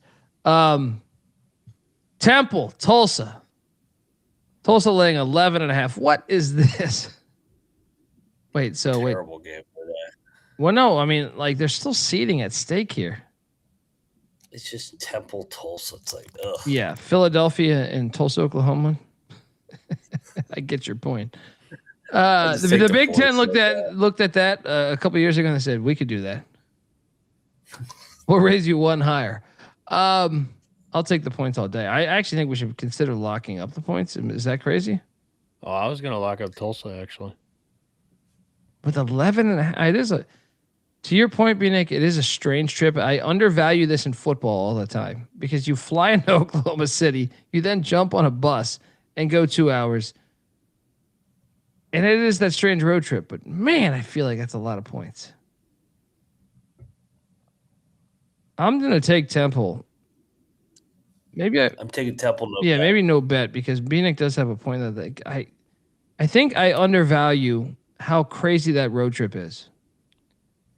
Bieniek, the floor is yours. I'm taking Tulsa. They've been rolling their last 3 games. They've won by, I think it was 25 plus in all 3. Temple won their last one, their last home game, coming in on a little bit of a high. And to your point, Colby, on just 2 days built in for travel, they're heading into Tulsa. So that shit ain't direct either. Someone that spent some time in Oklahoma, good luck flying direct into Oklahoma City. I hope you have a Cessna that your friend has. Yeah. Bieniek locking up the Golden Hurricane.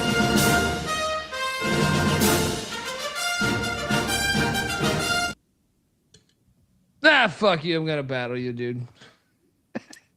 I just can't. It's too many fucking points. It's just too many points. Who are they? All right. Shea Seals ain't with them anymore. All right. Eric Coley's not with them anymore. It's too many points. Give me the house. Who the fuck is Tulsa to be laying 11.5?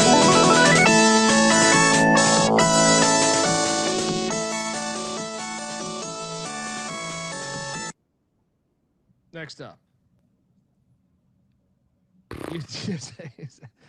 Rice let Memphis lose and Rice win this game. Let that happen. And the Owls are dancing. All right? They're dancing. Wait. Who is Rice be like this? We got to lock up UTSA, right? Yeah, I'll lock up Sprinkle UTSA. some on the I'm money not laying line. 11. This is a This game. is Hawaii all over loses. again. This is Hawaii all over again. Crazy line. Oh man. Triple lock. I'm assuming Bieniek, right? Yeah, I feel like this is a game that Lanier loses. Triple lock on the Roadrunners. Beat. Honesty will stay together through thick or thin. Friends forever will be together. 'Cause we play to win. our friend Clark in the chat when he sees this game. He says, "I don't care." Next up, we have Northern Kentucky with the Chinese food restaurant logo. Gonna get a big dish of beef chow mein. Taking on Green Bay. I was surprised to see this number, guys. Were you? That the Norse are laying points. Yes and no. They did lose both regular season games, so We got to bet the Norse. I have a future on both. yeah, I'm all over the Norse. Gottlieb celebrated like he won the fucking NBA championship. He did. He was giving a goddamn speech like he got the Pulitzer Prize. He's like, I want to thank my fucking wife who's been back in Newport Beach.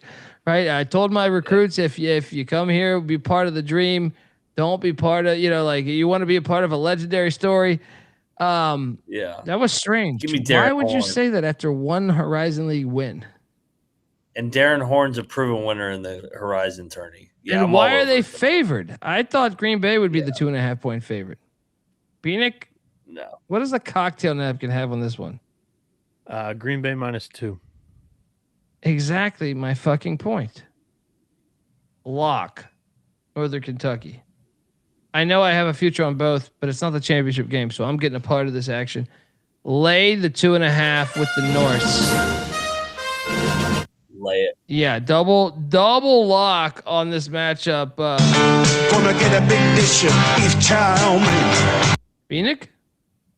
I knew Mac mentioned that Horn has a proven winning track record at NKU in the Horizon League tournament.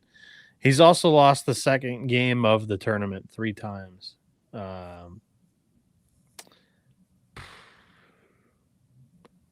He's playing Gottlieb. I'll take my chances. Yeah. The line doesn't make any sense here, boys. I'll go Gottlieb here. Okay. Bet. Lock? No. All right. Double lock on the Chinese food restaurant. Next up. Oh, boy. ETSU is laying 2.5 against these Catamounts. Everybody's going to be on ETSU tomorrow. I'll take Western Carolina. Dude, look, I didn't catch the ETSU Citadel game like on volume. Western has a lot of fans there. I heard that today. I watched that game on volume. But ETSU is not far from the stadium either. They always travel there. They're just never. They haven't been good in years past. Before this last stretch, I'm on the Cats. Weehawks, a longtime friend of the show. I know it's hard to beat a team 3 times, but the Cats. There's something magical about this Cats team. Lock it up. Catamounts, double lock.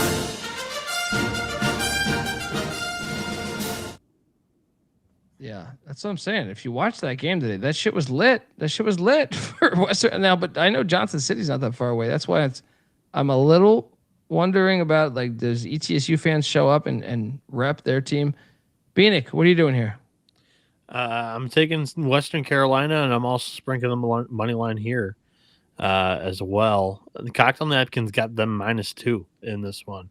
They've already got 2 wins over these Bucks. I think it's a really nice matchup for the Catamounts. I'll go in once again. Welcome to the party, pal. Yep. Triple lock. Let's go, Weehawks. Let's go, brother. Catamount, money line.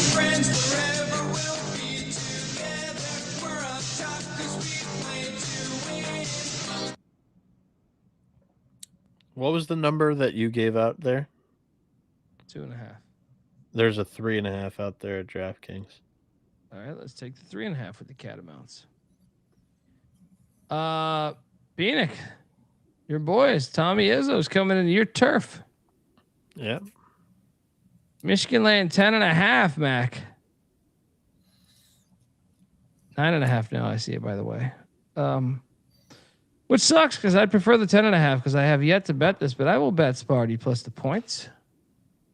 Mac? Yeah, I'm going to be on it. So they've already seen Michigan's size and length. I think they make some adjustments here. I think this is a war. Not calling for the money line. I think Michigan wins, but I think it's by 6 or 7. So, yeah, I'll lock up Sparty. Yeah. Oh, Clark's going to battle you. Bieniek? I'm going to lay it and lock it.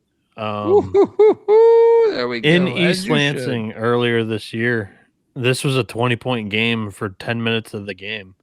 A couple of dumb fouls that were baited in from fears allowed Sparty to kind of have air to breathe, and then it got really tight in the second half, and Michigan dressed it up again late.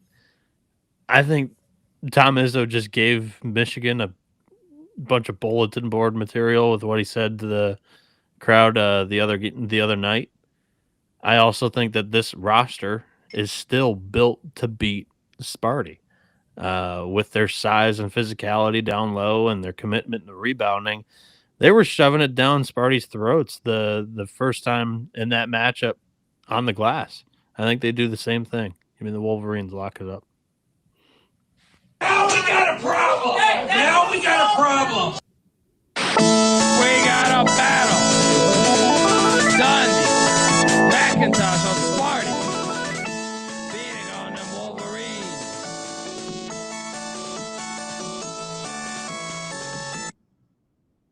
Great game. I will watch that one. Oh, next up, Farmageddon style, but it's not Farmageddon. Iowa, Nebraska. Nebraska's laying 6.5 in that lit ass fucking stadium. This is on Fox. The Pinnacle, Pineapple, whatever the fuck it is. They got stormed on last time they played. Yeah, we got to lock Nebraska. I agree. That was a max effort against Michigan the other night too for Iowa. Yeah, I'll lock up Nebraska. Bieniek? Give me Nebraska. No lock, but I feel all right about this. Double lock on these Huskers from McIntyre and Dundee.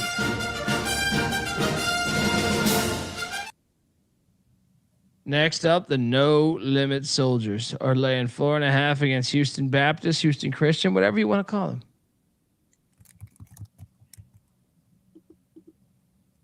I will lock up the New Orleans No Limit Soldiers laying 4.5.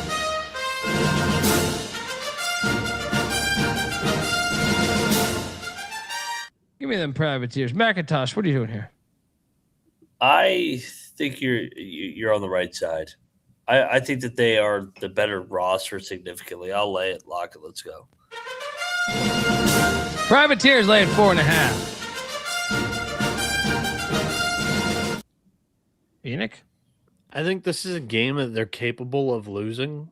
They're a really volatile squad.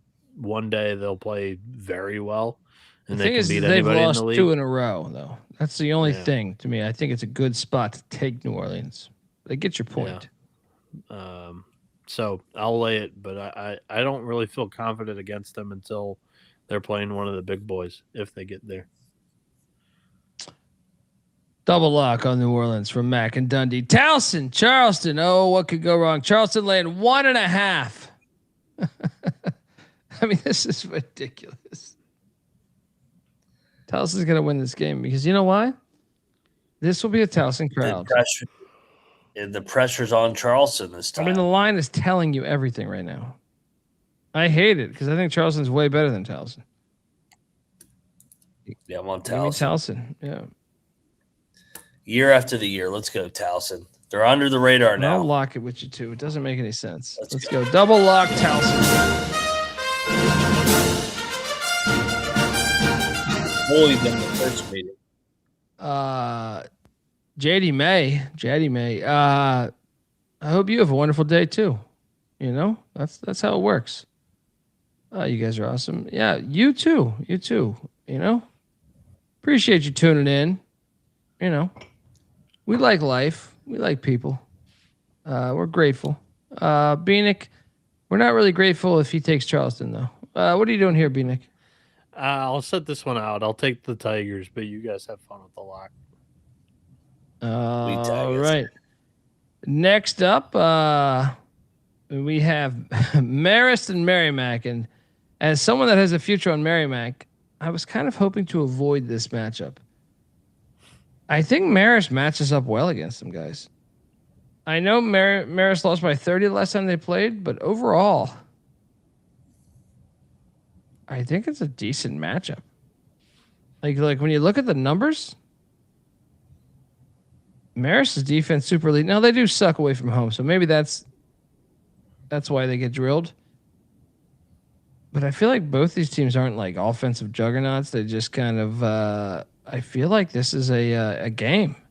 Merrimack's laying 3.5. I have a future on Merrimack, so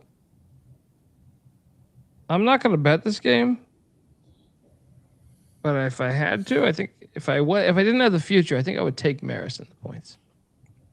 Mac? I'll lay with Merrimack. They had the day off. I think they're the fresher team coming in. Got those boardwalk fries? Checked out the Atlantic Ocean? Yeah. Lay it with Merrimack. Did the grab, you know what I mean? Machine where you grab a lobster. Right down there in Ocean. Bieniek, you ever paid to catch a lobster that was like live, but like it's not really alive because it's sitting there waiting for you to die? Right? You ever done that? Nope. What would it take for you to get like if you're out on a date and she says we should grab that thing? Are you in or no? You say, no, I'm not trying to catch a fucking live creature.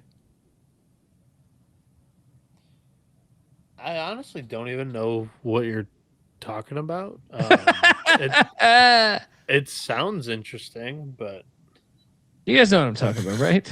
I've never heard of this. In a grocery store, you never seen the fucking like the live grab. I mean, they don't have the grab within the grocery store, but they have it at like bars all over the fucking ocean towns. All right. Well, you're looking live at the college basketball experience. Clark, would you grab a fucking live lobster? It's not really you grabbing it. It's the machine grabbing it. But would you? Or would you tell her, no, I'm not trying to grab a fucking lobster right now. All right? I'll eat some lobster. I don't like fucking with these live animals. I'm not contributing to their deaths. Just curious. Anyway. What was your pick here, Bieniek? Warriors. All right. Next up, Clark says, yeah, he would. He would go for it. A lot of beach towns. I understand. Bieniek's up in Michigan. Southern Miss. Here we go. Sun Belt. This game's hilarious. What's this line? 3.5. That Southern line Miss won the screams, last I don't know what is going on. Line screams Southern Miss. Well, let me tell you, I'm going to do Southern Miss fans a favor. As an ECU guy, we had a rivalry with Southern Miss for a long time. I've lost money on Southern Miss every fucking round. I don't have a future on this game. I will not bet this game, but I will take Troy. Actually, fuck it. Give me Troy as a bet. I'm going to put $20 on Troy just for you. Because I know what sports misery is like. You boys are on one right now. Mac? I'm gonna ride the Southern Miss train. I think they upset Troy and they get to the Monday's championship. Oh, I'll lock it up. I know you're right. I'm doing this as a favor to Southern Miss. No. Yeah, let's go. Give me Southern Miss. There you go. I'm not even playing the battle music. Not even playing the battle music. I'm not fighting the Sun Belt. Bieniek? I'm very curious because Bieniek does have a future on Troy. Yeah, I have Troy, but I also play down to their competition. I was hoping that they wouldn't play some phony, but but they're in the Sun Belt. I'll take the Eagles here. They're playing extremely hot right now. Are you locking that, Bieniek? No, I'm staying off, but USM for me. McIntyre, lock it up. Southern Miss is the only play here. He's battling me, I guess. I don't feel really good about that play. I'm just doing that because I respect the Southern Miss fan. All right. For sure. Next up, UNC Greensboro Furman. This game's fantastic. Furman's laying 6.5, which I find ridiculous. So I will lock up Greensboro. I think they're live on the money line. I think they're live on the fucking money line. Mac? Yeah, I'm all over Greensboro. I think they're, like you said, they got better throughout the year. I like them to pull the upset here over Furman. This is going to be a one fucking possession game, dude. Plus 230 on the money line right now. Yeah, let's go. Double lock Greensboro. Bieniek? I'll go Furman. I watched a lot of both of these two games today. I'll go Furman. I don't have a whole lot of conviction on either one, but yeah. What did you watch on February 8th when Greensboro beat Furman by 3? I know. They won the last one. Tight one. Weehawks got a good idea from a SoCon moneyline parlay of Western Carolina and Greensboro. Feel much better about that Western Carolina one. I feel pretty good about both. Shout out to Weehawk. Next up we have. Yeah, shout out to Weehawk actually too. He's got that is a picture of Rocco's downtown Omaha. That Jello shot bar, Colby. I did see the Clit got his boys in baseball today. Clit's playing good ball. Idaho State taking on Portland State in starch madness here. And shout out to Rocco's in Omaha. Get out to Omaha. Shout out to Starch Madness. They have, I think, the best studio set. They have a studio set like midway up one of the baselines, and they were interviewing coaches afterwards, bringing on players. Like that's the best, like broadcast production and studio out of any of the conference tournaments I've seen so far. There we go. Portland State's laying 6.5. I got to check it out. I missed it. I got to take Idaho State here, man. I know we're taking every dog, but I'm just like Idaho State. I don't think is that bad. They look good today too. That's what I'm saying. Every time I've watched them this year, I never think they're that bad. This tournament's crazy all the time too. Yeah, I'm locking Idaho State. I think they're live on the money line. I agree. Bieniek, you agree? I think Portland's got more dudes than Idaho State. This is in Boise, though. I think they end up winning. Portland does. I'll take the points. And I'll bet it. I just don't know if the Bengals win it. Triple lock on the Bengals. Of Idaho State. 6.5.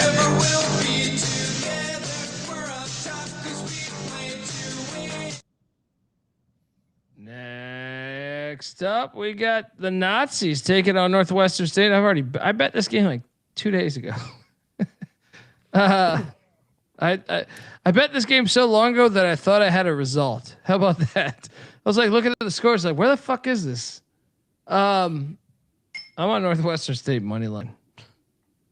I forget what odds I got though. Don't fucking hot potato me that right now. Mac, what are you doing here? Yeah, I'll take Northwestern State. You mentioned it when the two matchups that they played, they were fucking wars right down the wire. I think Northwestern State wins the third one. Double lock on Northwestern State. I got the same number. It's not like the line has moved. I believe I got 2.5. Maybe I think I got 2.5. I'm pretty sure I got 2.5. Bieniek, what are you doing here? I'll take Nichols. All righty.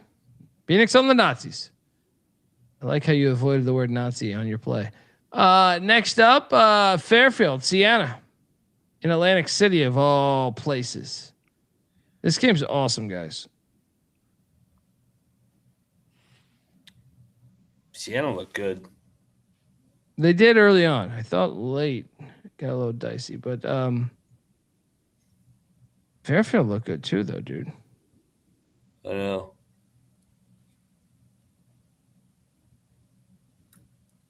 Sienna's laying 2.5. I do think their roster's better. So I'm with you. Reluctantly a little bit, because I think Fairfield might have the better culture. Also, I think Fairfield after that game dumped the Gatorade a little bit. They celebrated that one pretty good. I'll take Sienna because I do think they're more athletic. Mac?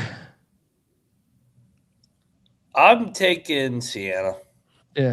I think they make their free throws and they pull away late. I think it's tight, though. I'm going to bet this just because there's not a lot of games today. I may add it on the pick. No, I'm going to bet it. I don't feel that strongly about it.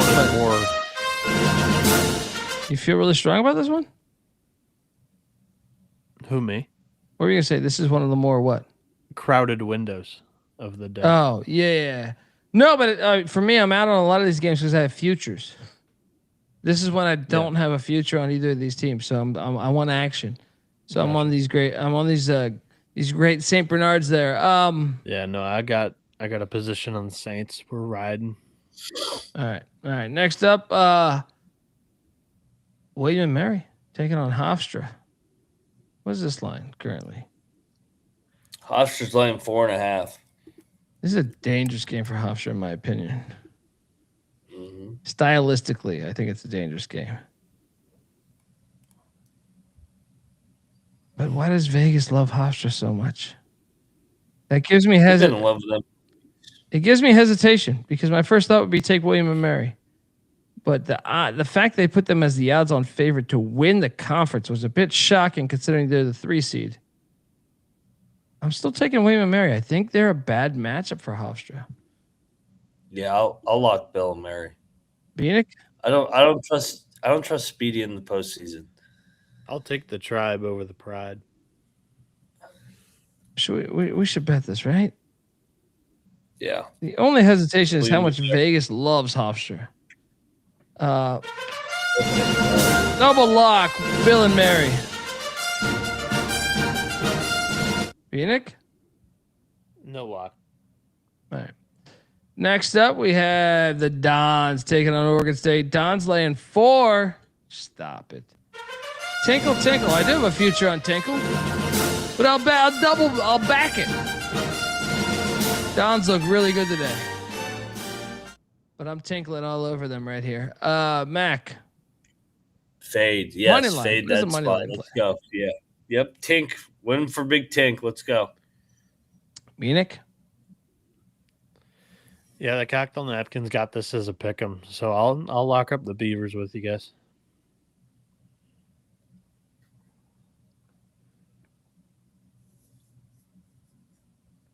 Nice Beaver.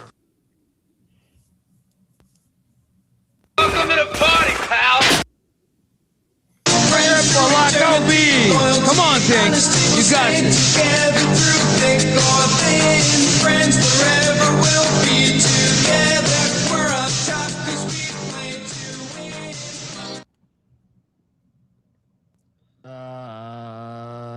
With games like this, how can we play Maryland? Well, because we have the money to. Yeah. 8 Illinois laying that big a number. There you go. I mean, yeah. Look, I've bet on the Shula Bowl in the middle of college basketball season. I mean, we like to bet. Georgia Southern, Marshall's laying 3.5. Mac, you nailed this money line on the final night of the season when Marshall could have locked up the 1 seed. Marshall was laying, I think, 7.5. What's that? I said they haven't played since, have they? They have not. Yeah. That was Marshall's last game. The worst part about it, though, is I think Marshall's not very good away from Huntington. I'm on Southern. I think they beat him again. I don't have a future on this. I'm locking up Southern. Yeah, me too. They make shots right now. I don't trust Marshall away from the fucking Huntington. Clark's battling us. And a good day to you, sir. Bieniek, what are you doing here? Yeah, I don't have anything on this game coming into it. I feel like I believe in Georgia Southern a little bit more than Southern Miss when we're talking about the 2 runs that they've made. I'll agree with you. I'll take the Eagles too. I'll ride it. Lock it up. Oh, I'm sorry, Clark. I saw that beaver I thought was a buffalo.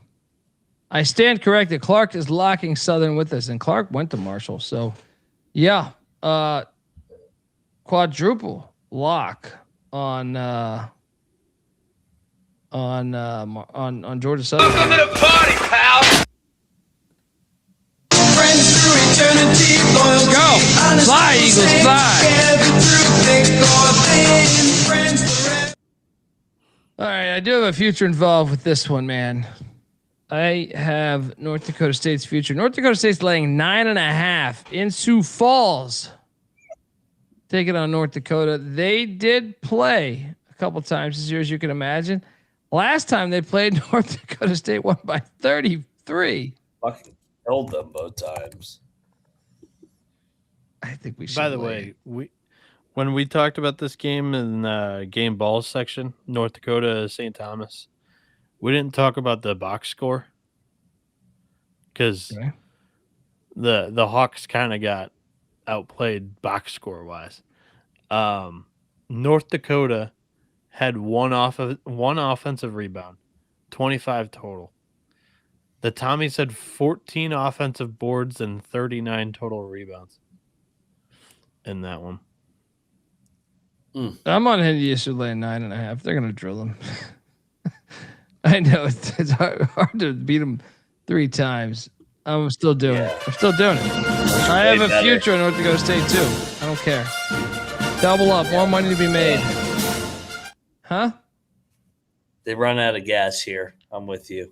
No, I'm on NDSU. That's what I mean. North Dakota runs out of gas. Okay. Yeah, like it was a nice win against the Tommies and run out of gas. Double lock on the Bison. Phoenix, triple lock? Yeah, triple lock. They've gotten blown out in both matchups that they've played them. I think the Bison do it to them once more. Triple lock on the Bison. Honesty will stay together through thick or thin. Friends forever will be together. We're up top 'cause we play to win. All right, almost 7 a.m. Look, Idaho, Montana State. This is a tricky one. I do have a future on this game because I have the Vandals. Idaho's catching 2.5 in their home state in Boise. Did you see Idaho today hold Sac State under 20 points to the first 25 minutes of the game? I did see that. I don't know I didn't know what to deduce from that because I was like, Sac State's terrible away from home. But I was like, it's impressive. But I'm like, would the other Big Sky teams do this too? I'm on my Vandals. I'm not betting this because I have the future because I do think Montana State's a very good team as well. Mac? I'm gonna bet Idaho. This starts madness, man. This is where the madness All right, happens. let's go. I know I got the future. They already God got a damn game- it. Let's they got a fucking game under their go. belt. I'll go with They you. got a game under their belts, and the 2 games they lost to them were tight. I think they win the third one. Bieniek, you with us? Yeah, this isn't the time where I'm choosing to shy away from the future. This was a big reason why I picked it. Like, I know they've lost their 0-2 to Montana State. They were in both of them. And I think the Potato Warriors are very live to, kind of get revenge and take at least one of the next couple of games. So give me Idaho. Lock it up.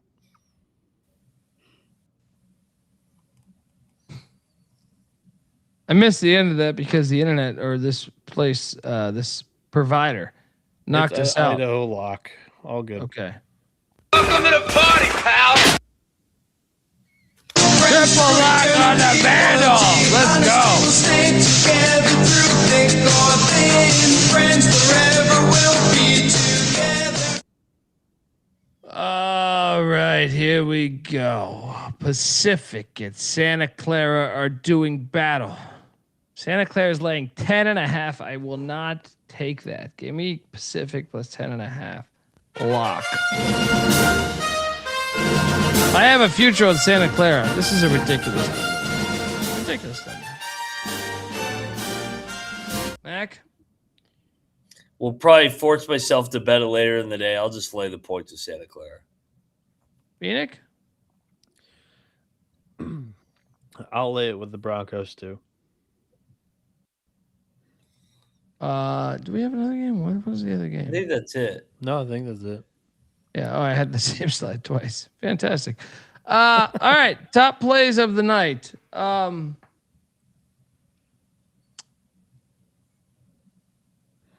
Let's just start off with Colgate minus 1.5 against Lehigh. Let's also go to the likes of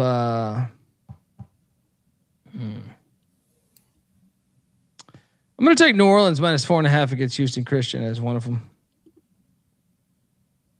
I'm going to give you 4, by the way. 4. March. I think North Dakota State's going to drill North Dakota. Lay the 9.5. In the 4th.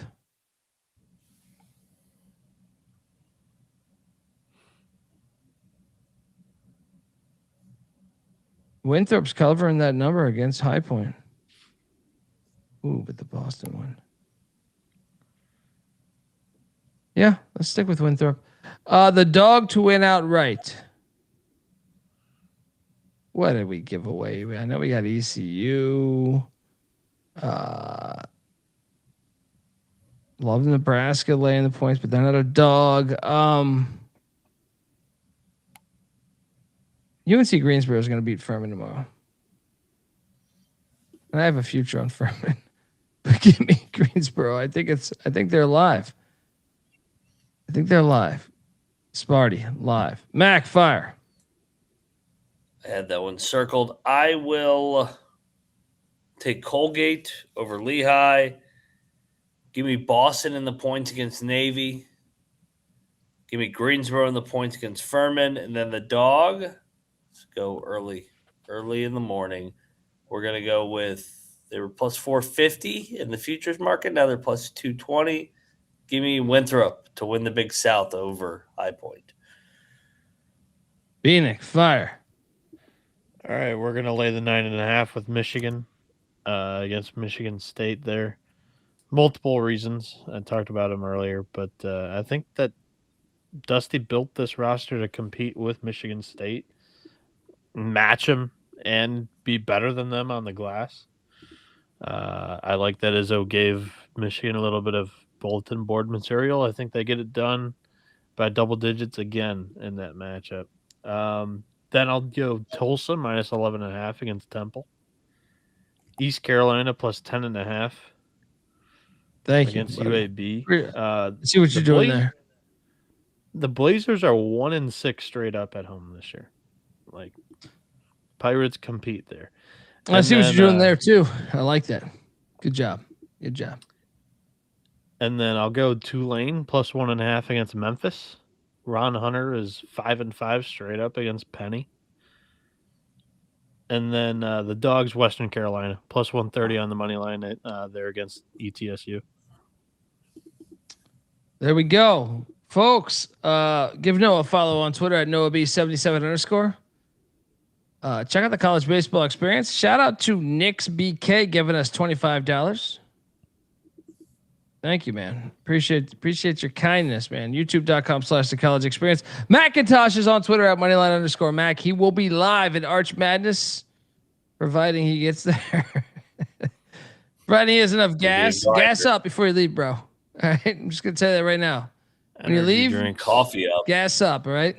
Or just make sure the phone's charged for 911. But Arch Madness is ready for it. All right. I'm on Twitter at DColby. Check out the college football experience as well. Off-season talk has been happening. We need to talk about it more, but it's hard these days. March rolling. I'm on Twitter at DColby. The college basketball experience is on Twitter at TCE on SGP. Until next time, which is tomorrow.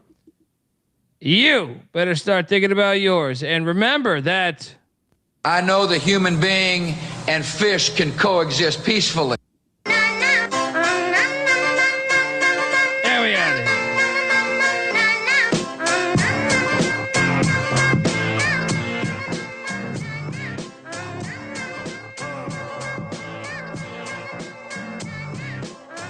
Yeah, it's got me thinking about the good shit the minute that I seen your grill again. It made me good trip, good dog the mind back like dog but wind that. Man, I didn't get mad when you near me hit me time back, but the comings on was strong. Now my shit's coming along, you know the song. The truth is I'm pretty much on fire again. It's heating up for real, I'm alive again. And that's the attraction factor. Vancouver, Michigan with my rap disaster. Yeah, you know you want it how you want it. No need to trip cause I got it, doggone it. It's all yours and the extras too. All the super music and the sex for hope. Just get it straight cause you caught me in a good mood. Let me demonstrate what this time of year could do.